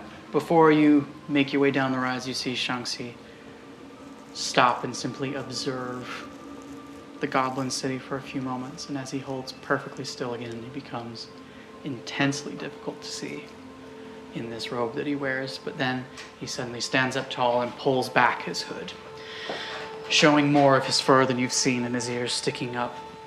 It's a beautiful dark pattern with deep browns and blacks going across the top. And he stands tall and he says, Then we walk forward as friends. and begins to walk with you all. You say you had your hands in the air, Yeah. Weapon slung and just hands. I don't think I'm being as pronounced as she is, but just like, hey. my hands are here, I'm being casual, where you can see him kind of a thing. Yuri's got kind of a strut going on, just kind of swinging his arms a little bit. His tail's just kind of swishing back and forth behind him, holding his arcane focus. Okay. And as you make your way down this hill, coming up to the gates of this village, you see some goblins up on the wall, and they start pointing and hopping up and down and gesturing to you and chattering to each other excitedly in goblin. And then you see a group of them come down, and then the gates open. Oh. And a group of 5 goblins pops out, spears in hand, waiting for you outside of the gates. How tall are goblins? Like 3.5 feet? Goblins are 3 feet? less than 3.5. I'd say they're closer to 3. Yeah. They're little small. They're little guys. They've got fury up the small. That is a thing. That is a thing to do. It's all right. It's all right. We come to aid you. And does anyone speak the common tongue? Of course we speak the common tongue. What is it that brings you to our gates so brazenly? We heard the roar of a manticore and thought you might be in danger. Perception checks.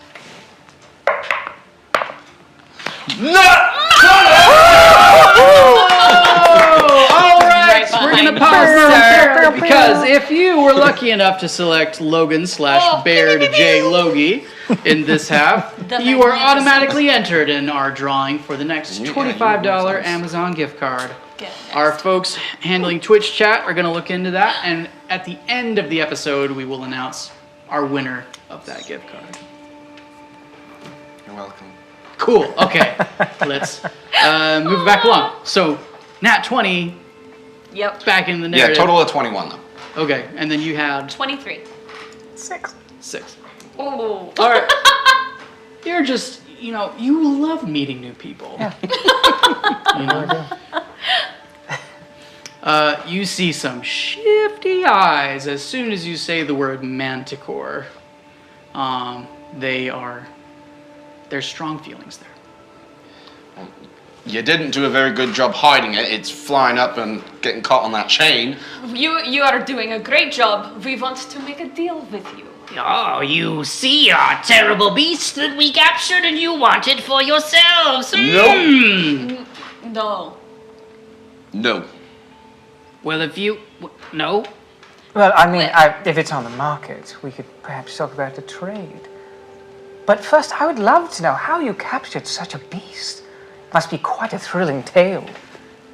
You see one of the goblins, not the one who's the foremost, who's been speaking with you, but one in the back, who, as you say, we'd love to know the thrilling tale of how you caught this thing. You see one of them subconsciously bring a hand up closer, and it's missing the half of first finger and the rest of its fingers. Oh! Yeah. And then it kind of shakes its head and secures its spear with its nub and thumb, and then with its other hand. Hi, fellow. If you would barter with us, then you must speak to the chieftain. Only he is qualified to barter with outsiders.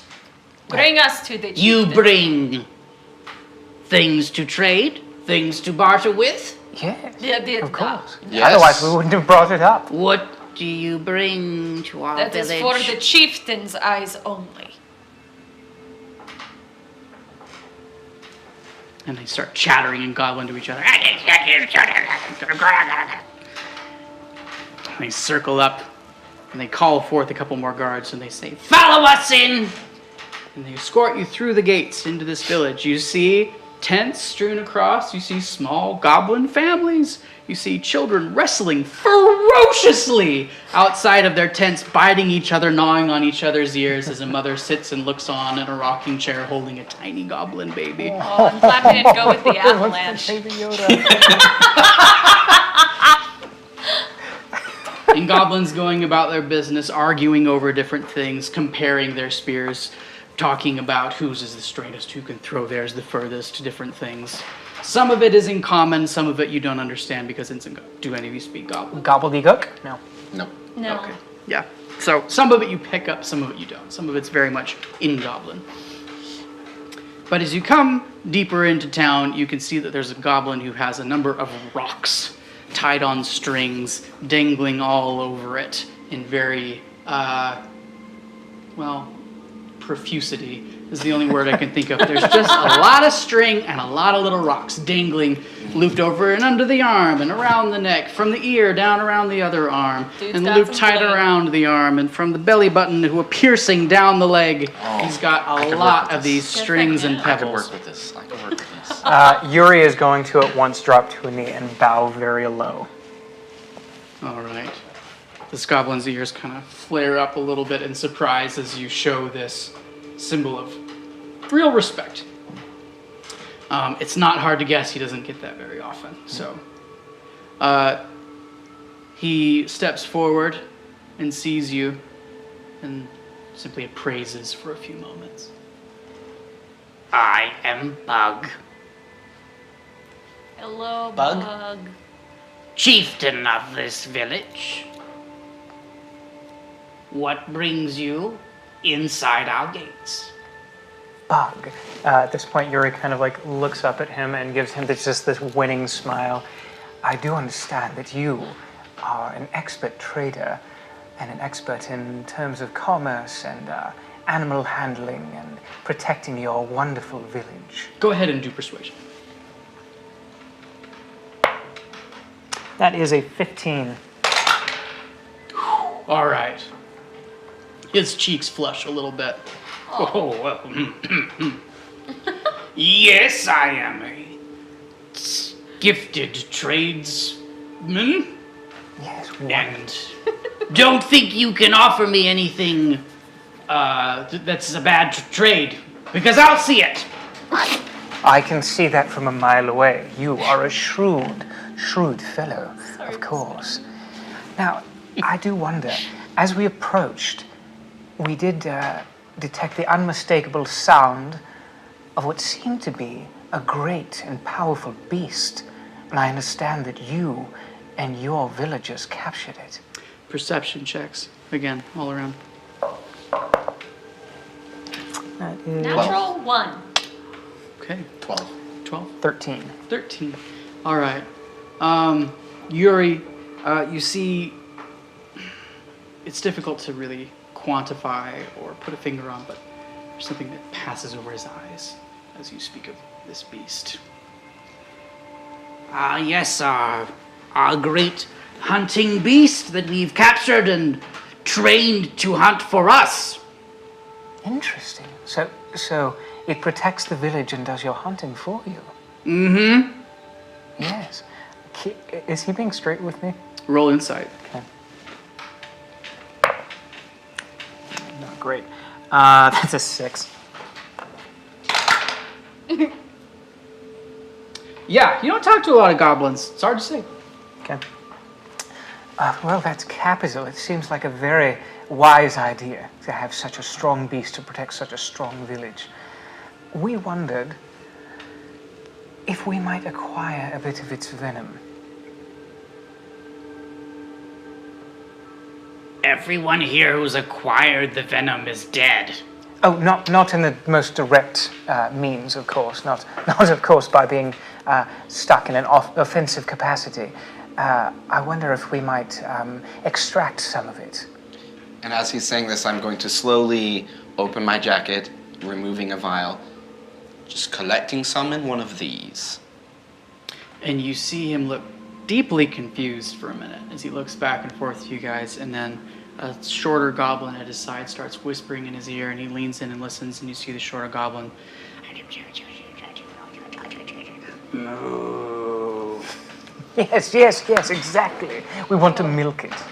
No. No, we I say, I'm going to tell you something. One of our comrades, you see, has been poisoned. What we are trying to do is save a life. Now, I imagine that in the capturing of this beast, a fair few of your goblins must have been afflicted. What we want to do is to prevent the same terrible fate happening to one of our friends. Now, if you had the capacity to do so, wouldn't you do the same for any number of your villagers?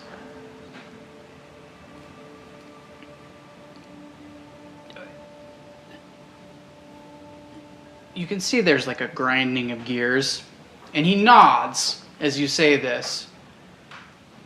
Go ahead and roll insight one more time. It's another 6. Another 6. Yeah, what's going on behind that goblin face is a mystery. You can just tell there's a lot of perplexedness, and he Quite says, a poker face. We lost a few of our warriors in the capture, but we are brave, we are strong. We captured the manticore. It is now our beast. Yes. It is ours, our treasure. We know it is of tremendous value. Yes. Yuri is going to cast Minor Illusion to make a little crayon sketch of the goblins like throwing spears at like this like little toothy manticore caricature. And just, I imagine it was a fabulous battle, I can see. And this one right here points at one of them that's intended to be the chief with all the rocks looking all big and buff, throwing like the killing spear. his eyes open wide as he just watches this display play out. And at first he's trying to have this really neutral expression, but you can see the smile creeping up on his face, especially as he throws this heroic spear at the end. It was much so. Have you been watching us? No, but Tales has spread wide. That's what brought us to your village, of course. Of course, yes. Yes, it was the tales of the manticore being caught by them. Yes. You know, in fact, tales of your bravery and strength and power have spread so far that we wanted to see if we could make allies of you. You know this term, allies? We do? Yes. Well, I come from Clan Prospero. Takes off his signet ring, shows it to Bug. This is the first moment that you've seen a sort of street wiseness really shine when you show this golden ring. You have his attention. Okay. And you see, where I'm from, Clan Prospero opens a lot of doors.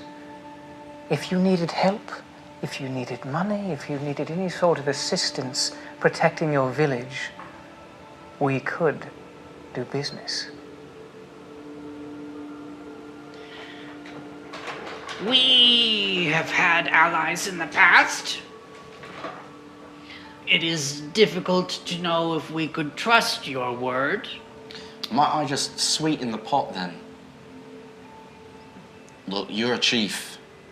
You rule these goblins. They are your people. I think that you deserve a little bit more praise just on the day-to-day as any humanoid were to come into contact with you, so I'm going to give you something even more. And I'm going to use my magical tinkering to create a little, it's like a little ball with feet on it, and it's going to stand right by the door. And as anyone walks into this domain, it shouts, "All praise Bug the Goblin Chief."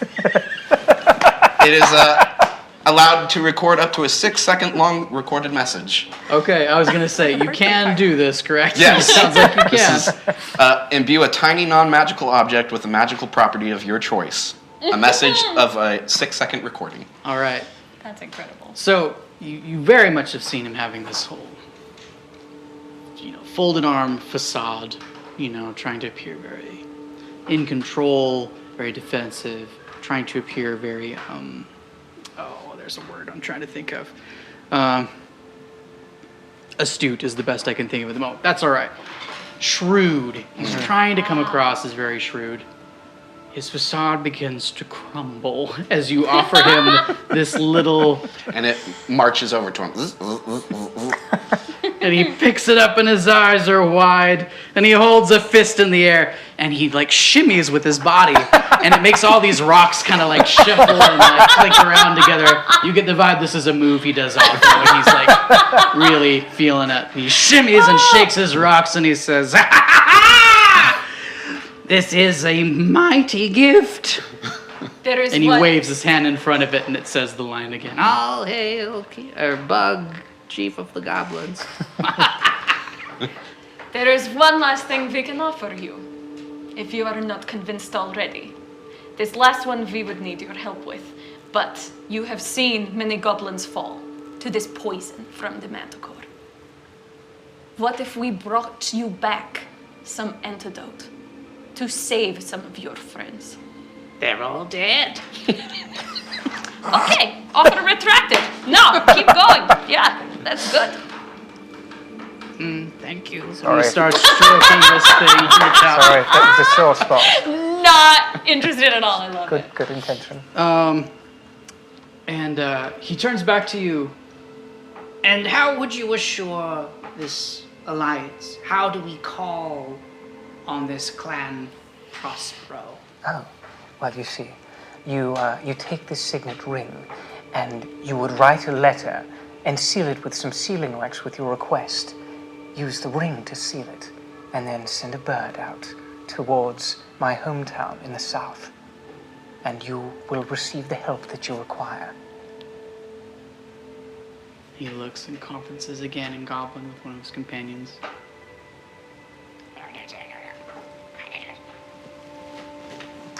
Take off the ring, hand it to him. Go ahead, try it on. It's like really big. Maybe a thumb ring. A thumb. He tries it over the thumb. It's a little looser, but it stays on. Oh, that's very handsome. Look how regal you look. Going to cast Minor Illusion again is like kind of a mirror, just showing this like caricature of him looking all big and buff with the ring, like shining. And at that moment, have the tinkering bot shout the line again. All praise, Bug, chief of the goblins. Oh my goodness. And he looks at his trinkets in either hand, and he has this big, toothy, unpleasant but still endearing grin on his face, showing the spots where some have rotted away and others are pointy and dangerous looking. And he says, "Very well." And as he says very well, you see around you in the crowd a lot of faces that just look relieved. The beast is yours. Oh. Ours. Yes, it is yours. We have traded. Oh, jolly good. Oh, well. Thank you so much. What are we going to do with the man? How Okay. are we going? We're going to fly it. Chief, we are much indebted. Eternally grateful. A small. Oh, go ahead. no, I was just is Shanksy with us as well? He's just been standing there. He has not made any offers, and he Yeah. said nothing. Yeah. But he is visible as he has his hood down, so he's Okay. not vanished into the crowd or anything like that. Okay, I'm just turning to him and quietly, so that not everyone can hear, just say, "Can we just take the manticore?" It will be difficult. I thought so. And a small goblin runs up to the side of the chief and is just babbling excitedly and with a look very serious, almost imploring on its face. And it's going off in goblin to the chieftain. And then the chieftain just waves his hand and then says, Just call them all back. It's not our problem anymore. Call them in. and you see this goblin go scurrying away. And then a few moments later, a small group of goblins, most of which are bleeding, come either running or staggering into this little square common area of the village where you guys are at. And then they start conversing excitedly with each other and pointing to you, and the chieftain smugly shows his little trinkets that he's carrying. He waves his hand in front of it. All praise Bug, chieftain of the goblins. And his shiny signet ring on his thumb. He does another little shimmy with his rocks and they shake all around.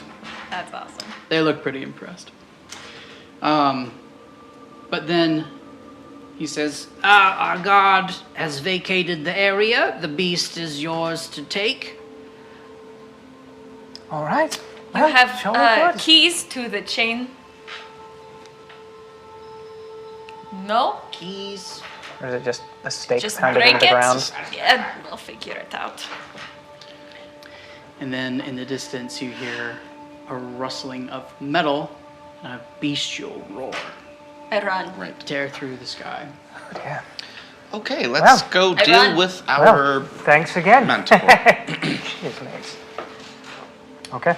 let's go out to the manacle. I shall call on you, and he's trying to be very regal. All of a sudden, he's posing with his little thing. I shall call on you in our hour of need, Clan Prospero. Oh, yes. We shall have tea.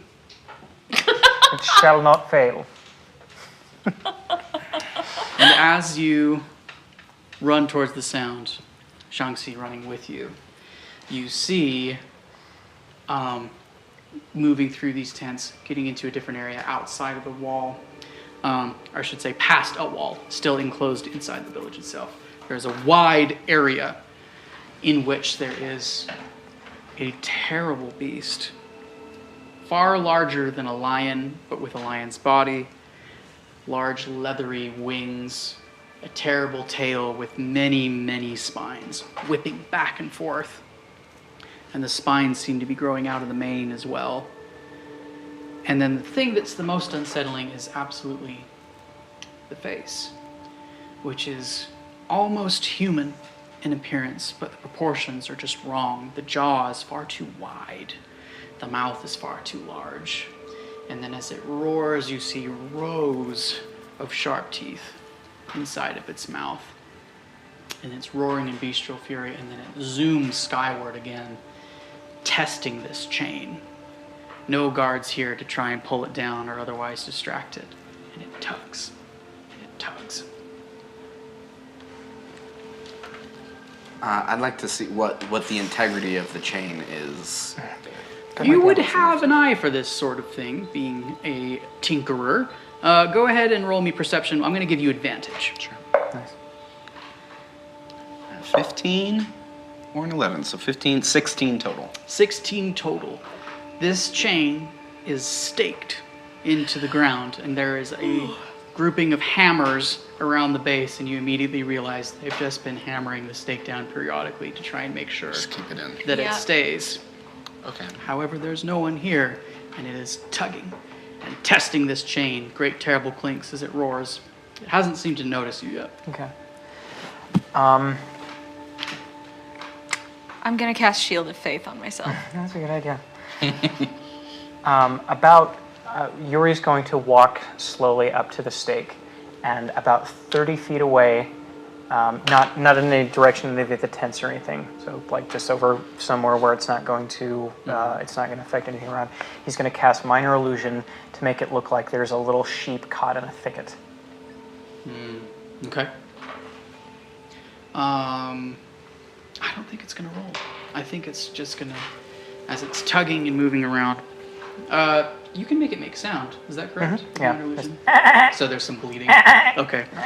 As your illusory sheet bleats, this large bestial head turns down and it dives. Okay. It does not stand up to any kind of physical interaction, so. Yeah. As it pounces, you see these terrible claws rend where the sheep should be. Ooh. And then the illusion just disappears. And the manticore stops, buries its claws in the ground, and begins to look around. And then it sees the group of you. Great beast! Can we talk? I'm just testing this out. No, it's good. I have my hands up assisting you. No, it's good. See if this seems You're doing great. intellectual enough. I don't play with my food. What if we make a deal and let you free And its eyes for narrow. a price? I am fed well here by the goblins, though I grow tired of goblin meat. Yeah. You deserve to be in the skies, flying. You don't deserve to be fed by some goblins. And I don't deserve to be taunted by my food. And he zooms up again, tugging on the chain, pulling and pulling.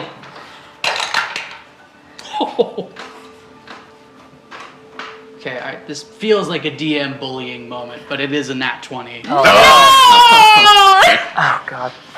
He rends the stake out of the ground, and he soars skyward. Oh. And how long is the chain? Is the chain completely up in the air? The chain is attached to the stake. manticore, and it is dangling below. Okay. You gonna go grab It's about 30 feet long. Okay. How close is it to Yuri? Could I reach up and grab it? You know, that's hard to pass up on. Do you want to roll me like a sleight of hand? Or no. I'm sorry. Acrobatics. This is acrobatics. Okay. Give me an acrobatics. I'll sure give See if that a you can try. grab this chain. Oh, that's actually not bad. That's a dirty 20. Oh. So He's Yuri very grabs dexterous. it. I dropped it.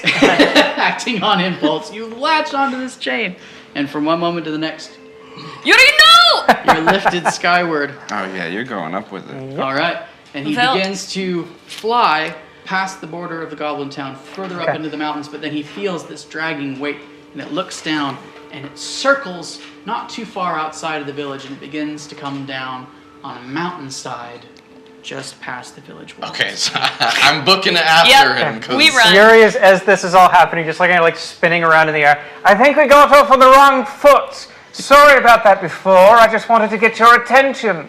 All right. Oh, no. I'm going to need initiative rolls from you, my friends.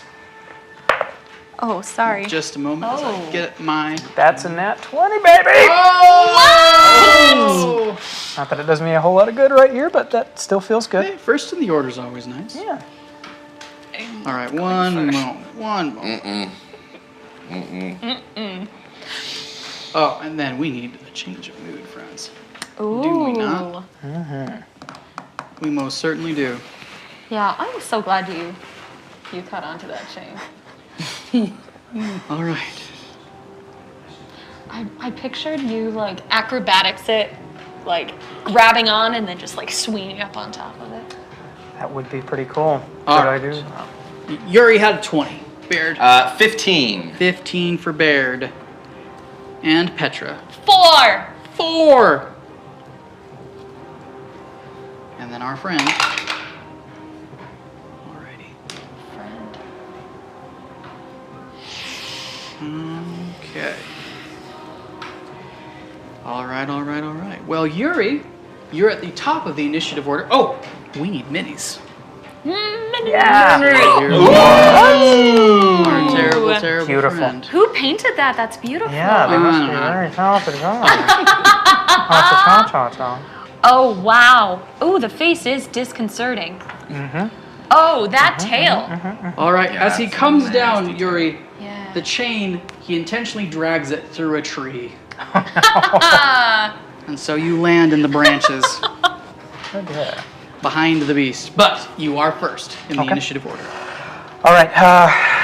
And let's see. How far away is he? He is 5, 10. He's only 15 feet okay, away. perfect. It is a 30-foot chain, but he drug you through a tree and lost some slack there. Okay. Yuri is going to kind of reach into his pocket with shaking hands, pull out a pickled pepper, toss it in his mouth, and say, I hope this is a good one, and cast Dragon's Breath as a bonus action. We're going to make that, let's see, I think we're going to make that acid damage. So I got an acid breath attack, 15-foot cone. Okay. You will reach it. Okay. So as this happens, it just feels like I have the worst acid reflux in the world. As it and just spews this noxious green acid out of Yuri's mouth onto this beast. And that will be a dexterity saving throw, spell save DC 14. 14. That is a 21. That does beat. So he takes half damage. So 9, so he takes 4 damage. 4 acid damage. 4 acid damage, yes. All right.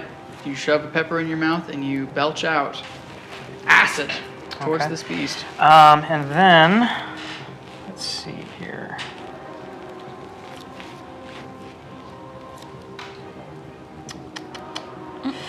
Am I actually in a tree? So like, would I have to jump down? Okay, how high is the tree? You're only like 10 feet. Okay. You could get down pretty easily. It would take like half your movement to get down. Okay, I will use half my movement to get down from the tree, and then it looks like there's some rocks and rubble. There is. You're on a series of ledges that are moving up. So this is the highest point of the map. This is the lowest point of the map down here. Okay. You can see there's all these ledges that you'd have to either go around or climb to Okay, get up. and I would have to there's use- big piles of rocks and stuff as well. Okay, so I used half my movement to get down. Yes. And it would use probably double movement to climb up onto the next ledge. Yes, it would. Okay. Could I use the rest of my 15 feet of movement to climb up, or how high is this ledge? So that's fine. Yes, you would just make it. Okay. Climb up there and hold position. Okay. All right. Moving down in the order then. Takes us to Baird. Okay. If you want to get there. Yes, you're I'm gonna just be running dashing. as quickly as I can to get there. So I'm not sure where I would come in from, but If you dash this turn, you will arrive next turn. Ooh. You will not arrive this time. okay, then I'm dashing. Yeah. Okay. You are dashing. All right. Which brings us to. Would Boss is speed 40, so he's 10 faster than I am. He's not going to arrive this time, Okay. but he will be further into the map Okay. than you are next turn. Okay. All right. The Manticore is to take its turn. And it turns and looks at you. Oh, sorry, I forgot to roll Wild Magic Surge. Oh, go ahead. I believe we're at 10? I think or did we restart with a new day? Or are we? Oh, is it after a long rest? That makes sense. Okay. So That's a we're- 2. That's a 2. So that's close. Is that happy? You or haven't used any spells or sorcery points since. I just use cantrips. Okay, so yeah. Yep. Okay. Nothing happens at present. That was a close one. Okay. The Manticore turns and looks at you and opens its jaw wide and low, showing these 3 rows of sharp teeth along the bottom. And then it flicks its tail at you. And it shoots a spike in your direction. Okay. That is a 14 to hit.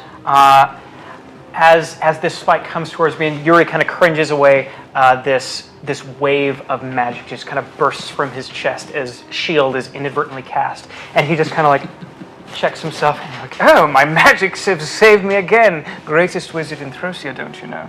Okay, and that is another spell. That's another 2.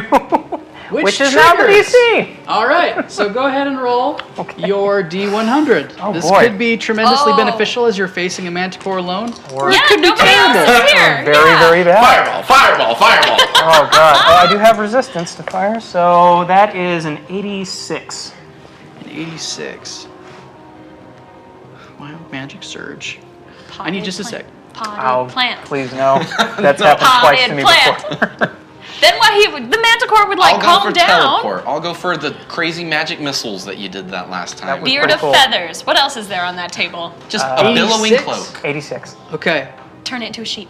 you cast Mirror Image. Oh, So not bad. 3 illusory duplicates of yourself appear in the space with you, and until the spell ends, the duplicates move with you, mimic your actions, shifting position, so it's impossible for the beast to tell That which is of you the is real. perfect That is spell. pretty sweet. That's Incredible. really good. As they all appear, they kind of pop out of nowhere. Yuri just kind of like looks, and says, "Oh, I love it." At the same time, all 3 of them, "I love your hat." There is not a more perfect spell to cast. that is so great. Yeah, That is that's perfect. pretty lucky. Like, greatest wizard in Throssia. I'm starting to believe it. Me too. I don't believe The myself. idea of all of you just checking yourselves out and being like, oh. It's so on point and so great. I like it a lot. Okay, so Okay. each time that you are attacked during the spell's duration, which is 1 minute, Yeah. roll a d20 to determine if it hits you or double. And if you have, we'll have to probably be referring back to this, but like the more doubles you have, the harder it is to hit you, Right. and then the number changes over time as you lose doubles. So it's just the 3. Do you want a couple D4s or something to stand? Oh, in as I've the got, other? I got stuff cool. for that. So, actually, would you just track it because they're in the space with you? Okay. Yeah.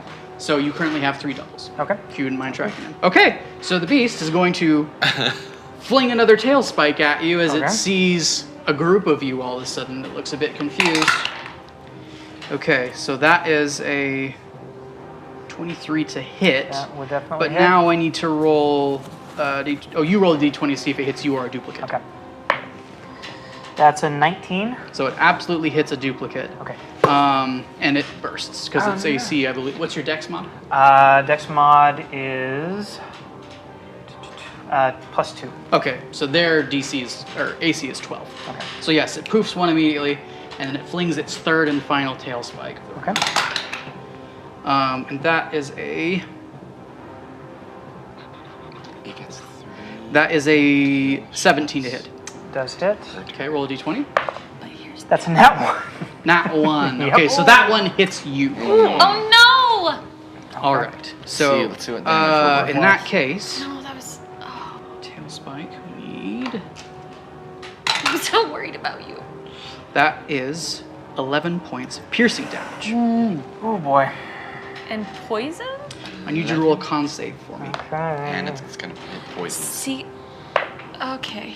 Okay, that is a 17. All right, you're good. Okay.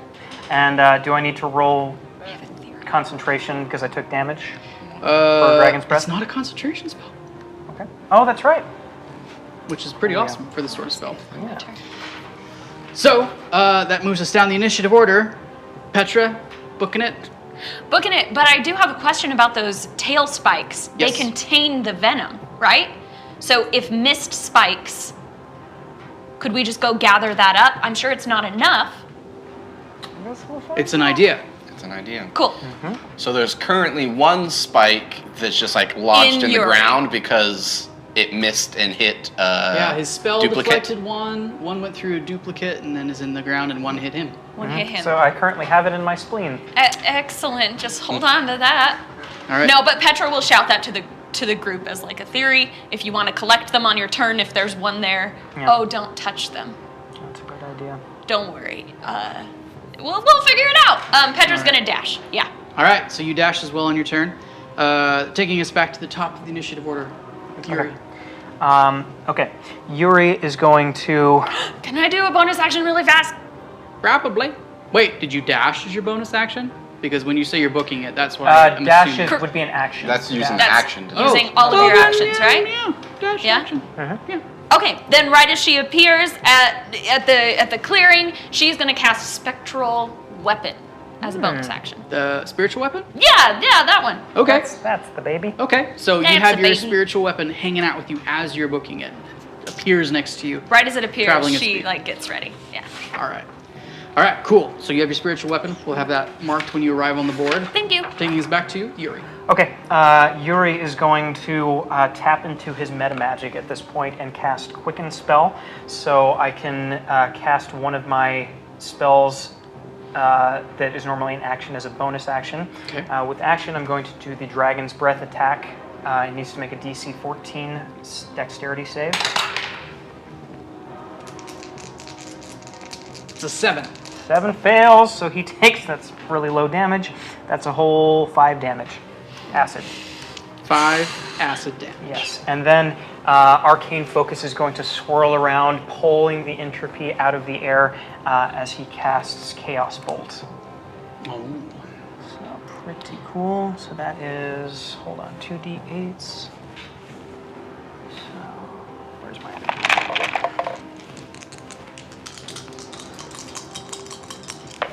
Okay, so that is 2 and 4. Which, what does that do? All right, so that's either cold damage or force damage. Let's go force damage for the damage type. So that would be 6, 7, 8 damage total, and I've got to make a spell attack. Oh, to see if it hits. Yeah. Okay. That's a 3, but I'm going to tap into the Tides of Chaos and give myself advantage. Ooh. Okay, that's a little bit better.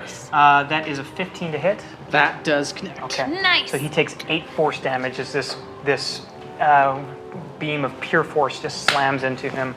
And then I've got to make my roll, and we're up to 3 now, or 4? So you did a spell, you did Quicken Spell, which is 2 sorcery 2 points. sorcery points. And then you'd cast one other spell. Yeah. Cast spell. So that puts you at 4. And then use Tides of Chaos. So I don't know if that also bumps the... That's an 8. All right, you're fine. Okay. You're at 5 now. Okay. And then he's not in melee range, is he? No. Okay. Yuri is then going to assess the situation. Not a smart guy, but smart enough to know when things aren't looking super pleasant. And is going to run back behind that bit of debris and kind of climb over that and hide behind it. Okay. And I will hide behind some rocks. Yeah, I will end my turn there. Alrighty, coming down the line to Baird. If you use your movement, which I'm assuming you will. Yes. You, sir. And Boss. We're going to give Boss a bit of a head start. He will appear on the map there. Okay. And that is so that is my movement. You've used your movement, that's where you are. Okay. I will have Boss for his bonus action. I just want him to see if he can get closer, so help hide. Oh, I can dash. I could use my bonus action to have him dash. Okay. Oh, wow. Dash, disengage, help hide, or search. Do you want to dash? So I'm going to have him dash as my bonus action. So what's the movement he gets? So he has a speed of 40. So 40, so 5. Sending him to the Manticore? Kind of, yes, but also kind of, by... yeah, like seeing if he can kind of get in the way between Yuri and the Manticore, or however close that might be. So if that's what he's doing, because of these ridges that are elevated, he's going to go 5, 10, 15, 20, 25, 30, 35, 40, or we can do 40, put a little more of an in-between. Sure, perfect. So he's on the ledge. All right. And then for my action, since I can't move, I will take a fire of my crossbow at this beast. All right. I will ready it, and with great concentration. Oh, nice. Oh, you did it. That's a 25. Well, that's gonna hit. Roll your damage. Hey, nice. 14 piercing damage. 14 piercing 14. damage as you loose this crossbow bolt. That's awesome. All right. I think that's everything for you then? Yes, that's my turn. All right, takes us to the Manticore, who, upon seeing that new combatants have arrived, is going to take to the skies. Oh dear. So what it's going to do, has this fly speed of 50 feet. So Jeez Louise. 1, 2, or excuse me, 5, 10, 15, 20, and then it's going to be 30 feet up in the air. Right. So would that, you said that its chain was about 30 feet long? It is. The chain is just like so it's kind of skimming the dangling. ground, just barely. And it's going to start flinging tail spikes at you, Barry. Oh dear. All right, that is a 19 to hit. I will use as a reaction this kind of golden hologram-like force field just kind of whoop, whoop, whoop, whoop, around me. That's my form of magic shield. Nice. And it just deflects one of those. All right. All right, it attacks. It bumps your AC up for the round. Oh, perfect. So +5 for the round. okay. As of right now, my AC is 21. It's a good time to do it. Good spell. Good night. That's awesome. That's a modified 20, which doesn't hit your AC. And then it's going to do its third tail spike back at Yuri. Ooh. With a 9. That misses. I dodged deftly. All right. It bounces off So the rock and smooth. glances into the trees. All right. 6. Cool. Moving down the initiative order then, as it's flinging tail spikes and looking around, we come to Petra. Oh my gosh. Yes. You use Get me your in there. movement. You arrive. Oh, sorry about the axe. It's really big. Ouch! My bad. I'm right. It's hard to run. my It's brain. heavier than you think. Okay, so you see her spiritual weapon. Oh yeah, you got a spiritual weapon. And it takes the form of a gigantic owl because in honor of Orbits. Orbis? Orbis. Orbits. The gum. This is his brother, Also Orbis. an unofficial sponsor of Tales of Throssia. All right. Great, excellent. So my weapon can move up to 20 feet, so let's at least move it forward a little. 5, 10, 15, 20. Yeah, cool. So, And then from here, she wants to. I've used all my movement to get there. you Is have that used correct? movement to get where you are. Okay. I I'm kind of in between you and him. Kind of. Let's go ahead and cast Guiding Bolt. Has a range of 120 feet, so let's shoot that thing. All right. Spell attack roll. Pew! Oh, that was good. Do that every time. That is good. Yeah, 18 plus 6. So whatever that is. That's 24. Excellent. It's a hit, is what it is. Yay! 5, 10, 13. Nice. 14, 15, 16, 17, 18, Whoa. 19. 19 force damage. Holy cannoli. Plus, the next person to attack it has advantage. Those were great rolls. A 6, 2 5s, and a really 3. good. Like that's Wow. on D6s. That's Yeah. What level spell is that? That was a level 1. I only rolled 4d6. That's a good level 1 Yeah, spell. 4d6. 4d6. I know. Yep, and Well, we'll look at that later. Yep, next attack roll. Oh, I'm sorry, it was radiant damage. Oh, It's a Okay, guiding bolt. okay. Sorry and about that. next attack Lights gets out. advantage. Yep, nice. because it starts to glitter mysteriously and mythically. I like that you didn't say glow. You said it starts to It glitter. glitters. It does glitter, shimmer. It's like a Lisa Frank sticker in the air. Oh no. That's right. Oh, Oh man. Okay. Anything else on your turn? Do I see any? All of the spikes are over in his direction, right? Yuri's direction? They'll all be over there. All of them are over there. Well, they Oh, shot no, one no, at no, him, you right? shot one at Baird. Oh yeah. 2 in fact. 2. They both glanced off of his shield, so you'd have to find him. Ugh. And it's okay. snowy. No thanks. Okay. Yuri, back all to right. the top. Yuri is going to see this now glammed up manticore. And, Yeah. Oh, it's so beautiful. What a pity that I'm about to cast Chaos Bolt. And, As you do that, your 2 duplicates like lean either side of you and say, Chaos Bolt! With the jazz hand. They hype man you, Yes. essentially. so I get to roll with advantage. Let's see. Well, one of them is gone, right? 1 is gone. There's still 2 left. So it's just the Oh. two. It would have been 3. It's very like Charlie's Angels freeze frame. Very much Okay, so. that's good. I love That is a 17 to hit. That'll hit. Okay, good. Yes. So we do. Where is it?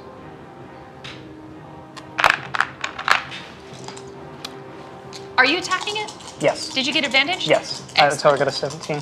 Oh. Otherwise, it would have been 3 plus 6.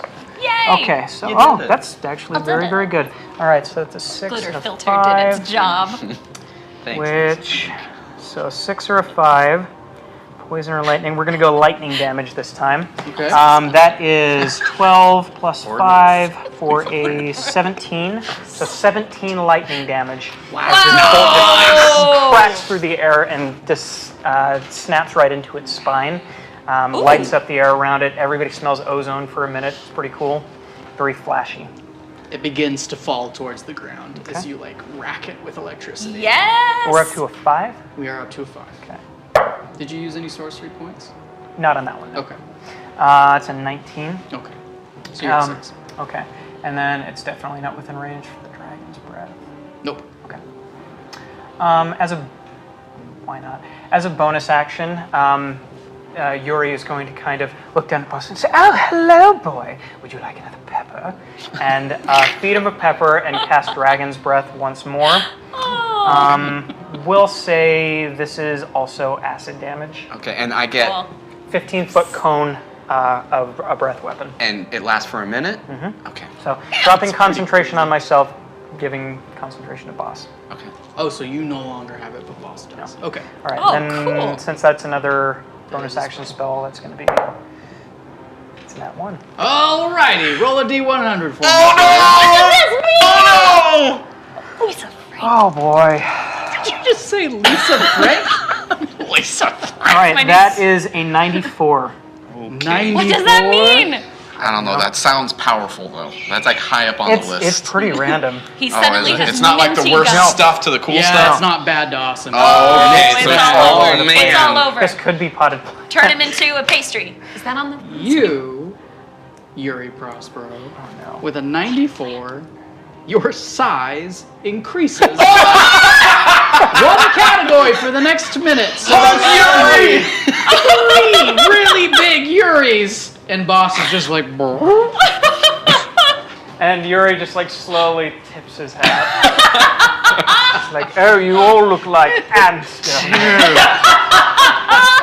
Okay, I'm not trying to jinx this, but you've had great rolls with this so far in the game. Like, Forte is chaos.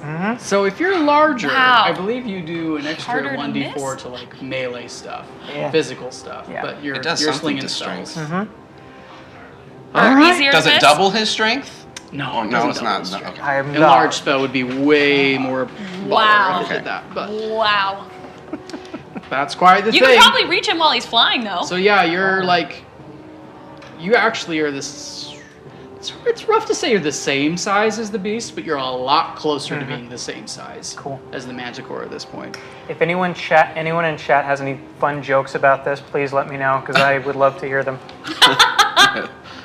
A giant Yuri. Did you know he could do that? Like I said, Alrighty. greatest wizard in Does that end your turn? Throsh. Giant Yuri. Feel true. Oh my gosh. You know so what? crazy.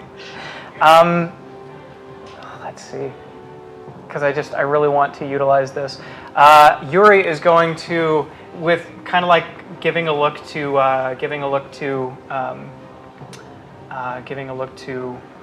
Baird. Boss? Baird. Yeah, I'm so sorry, I completely spaced on your name. Is going to reach down and pick up. Can I pick up Boss? My strength's not like magnified, is it? Not really. Okay, never mind. Because I was going to pick up Boss and like carry him closer and like set him down so that he could, or like pick up Boss and just have him do a breath attack. Just hold him like a spray with a match. Yes, Strength isn't like magically magnified. However, yeah. you're just a lot bigger than you were. So I feel like you picking up Boss should be more doable than it was a moment ago. Okay, can I try that? Go for Okay. it. Do it. Gonna pick up Boss and walk over and just say hello to my little friend. So Oh my you can't gosh. set him off until Baird's turn, but you Yeah. can be there and holding it. So you're Okay. carrying Boss 5, Yes. 10, 15, 20, 25. Okay. And that's enough to get you Yeah, within range. in range, because then you tilt him up. Because he fell down, he's about 10 feet up from here. Yep. And then the cone is 15 feet. And then the cone's 15, so you're good. That- Well, if he's 10 Wow. feet up, you're going to be... Is my double also huge? Yes. Oh, Your that's 2 awesome. remaining doubles are also just That's these so huge cool. Yuris. They're strutting behind you, carrying illusory bosses. My backup dancers. Yeah. Oh my goodness. It's just an army of So Yuris. great. Yeah, we went from Yuri being alone facing a manticore to like Yuri's like glitter ball. Holding Yeah. my dog like he's a Tommy Machine gun. gun. It's been said before, folks. Dungeons and Dragons is a pretty fun game. Oh, this is great. All right, Baird. Okay, first movement. I just want to spread out so that I'm not immediately next to both of them. So maybe if I could kind of move back, yeah, like in that direction there. If you come up here, you'll be above this little ledge that Perfect. feeds you. Perfect. And then for my action, I'm going to shoot again with my crossbow, seeing that he's still 10 feet in the air, 15, 10, 15? 10 okay. feet up. Yeah, I'm not going to be able to hit him with anything else. Ooh, not good. You know what? I'm gonna use my luck on that one. Ooh, that's even worse. That got worse. Okay. Yeah. Yeah. Missed him with my crossbow. Then with my bonus action, I will shout out to Boss, "Let her rip!" And I want you to like pull his leg or like his tail or something as like a trigger effect here, and we All right. will. I'll scratch his belly.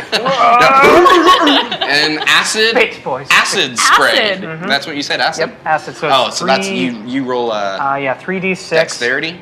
And Dex, DC 14 dex. it's an 18. 18 does Half save. damage. Oh man, and the damage was so good. All right, so that's 11. That's a 15. So half would be 7. Okay, so 7 Does points he get of like a acid damage. disadvantage because he doesn't know which boss is shooting at him? No, unfortunately, it's strictly Oh. defensive. But it's a spectacle, to be sure, for all. Wow. Okay. And then I'll shout out, "Yuri, I'm impressed. This is something." and I don't know which one to look at as I'm. We all look at you and wink. And that'll be my turn. All right. Which takes us to the Manticore, who is going to go 5, 10, 15, 20, Oh no. 25, 30. Oh no, wrong person. He's swooping low. He's going to attempt to grapple you. So we need a contested athletics. Okay. Oh, you can contest with athletics or acrobatics, but he has to use athletics. Because that's how it goes. Athletics or acrobatics? I will use acrobatics here. Most players have one they really prefer. Oh!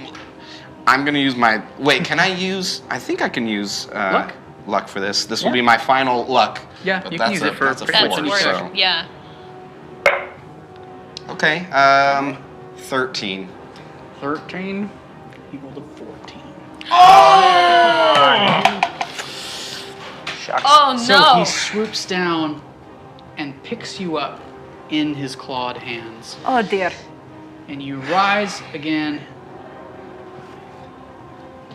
Oh dear. And at this point, you are over this precipice. It's about 20 feet down. Okay. Oh no, not okay. Okay. And he's still holding you. Oh no. And that's going to be everything he can do on his turn. Oh my gosh, that makes me so nervous. Which takes us down to Petra. Okay, cool. Yeah, this is perfectly like I planned my turn.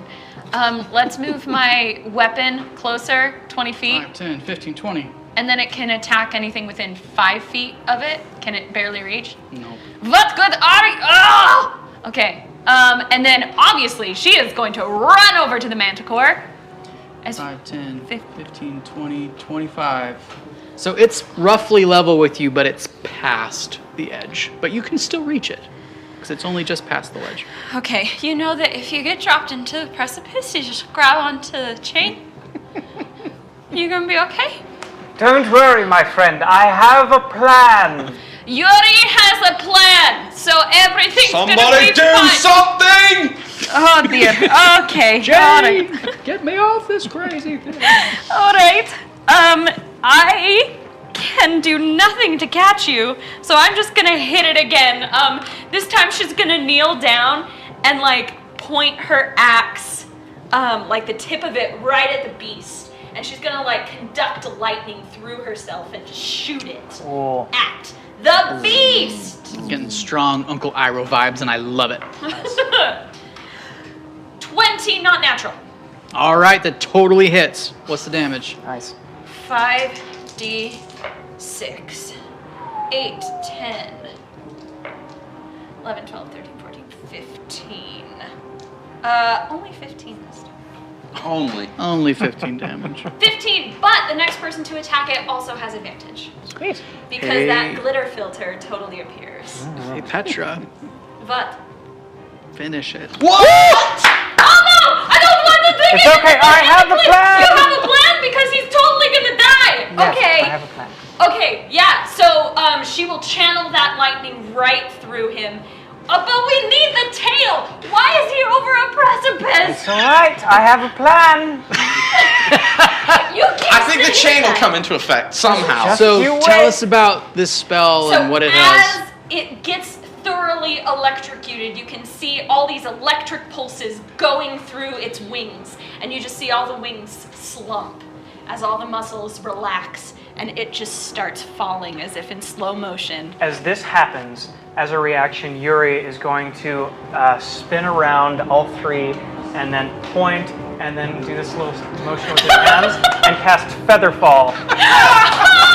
And both falling creatures, the Manticore and Baird, they're going to have their falling speed 60 feet per round. If they reach the ground before a minute, they take no falling damage. They totally will. They absolutely will. There's no way I can grab the chain as they fall, right? The chain Since is I'm right there. Chain's below them, isn't it? well. The chain would be behind the Manticore Kinda swoop, dragged. so it Yeah. actually would be. I feel like you could. Like a balloon. You're Yeah. just kind of Yeah. Just the sensation of weightlessness as your mustache just kind of flutters a little bit.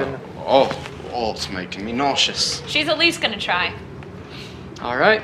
So, roll me a dex saving throw. Let's see if you can grab it in time. We're gonna put a DC in place, and we'll see if you get it. Oh. Dirty 20. Oh, you totally grabbed the chain. Done. So you call down this divine lightning and channel it through yourself and out your axe and just rack the body of this manticore with it. And you see its form start to slump and begin to fall. And Yuri, with his reaction, I can't even do it justice, does his whole presentation of how Featherfall works, feather fingers and everything.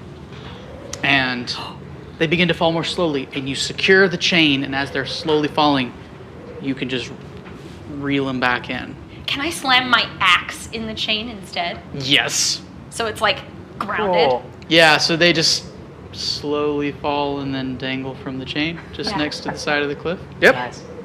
Right. Although in that situation, Baird, you just slowly fall out of the beast's grasp because he's not holding you anymore. Yeah, so as its tight grip around you loosens, you just kind of slip out and you feel yourself gently descending down this cliffside. Can you grab onto the manticore? Because you're not dead or unconscious. Yeah, I'm fine. I rolled a 9 on my Wild Magic Surge.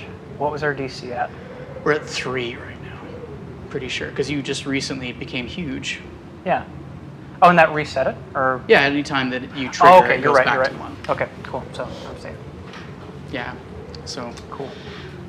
If I'm getting close to that precipice, I'll kind of like push myself off of the manticore to give myself some floating outward. I don't know if that works that way.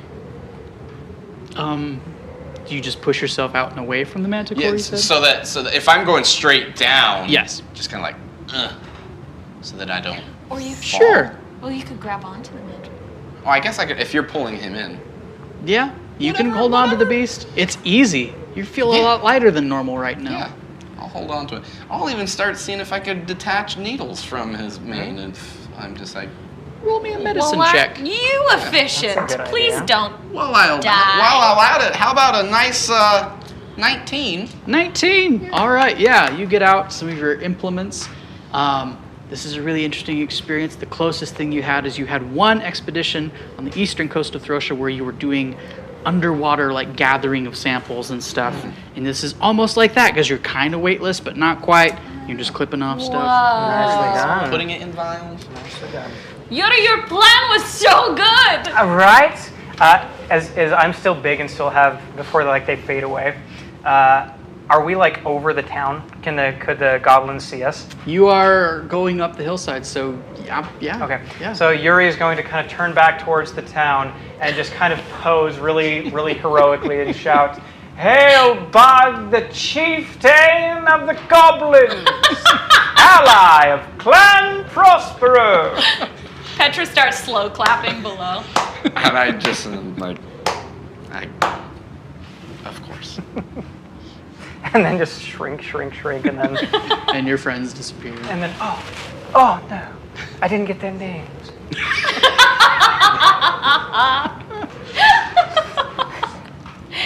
Oh.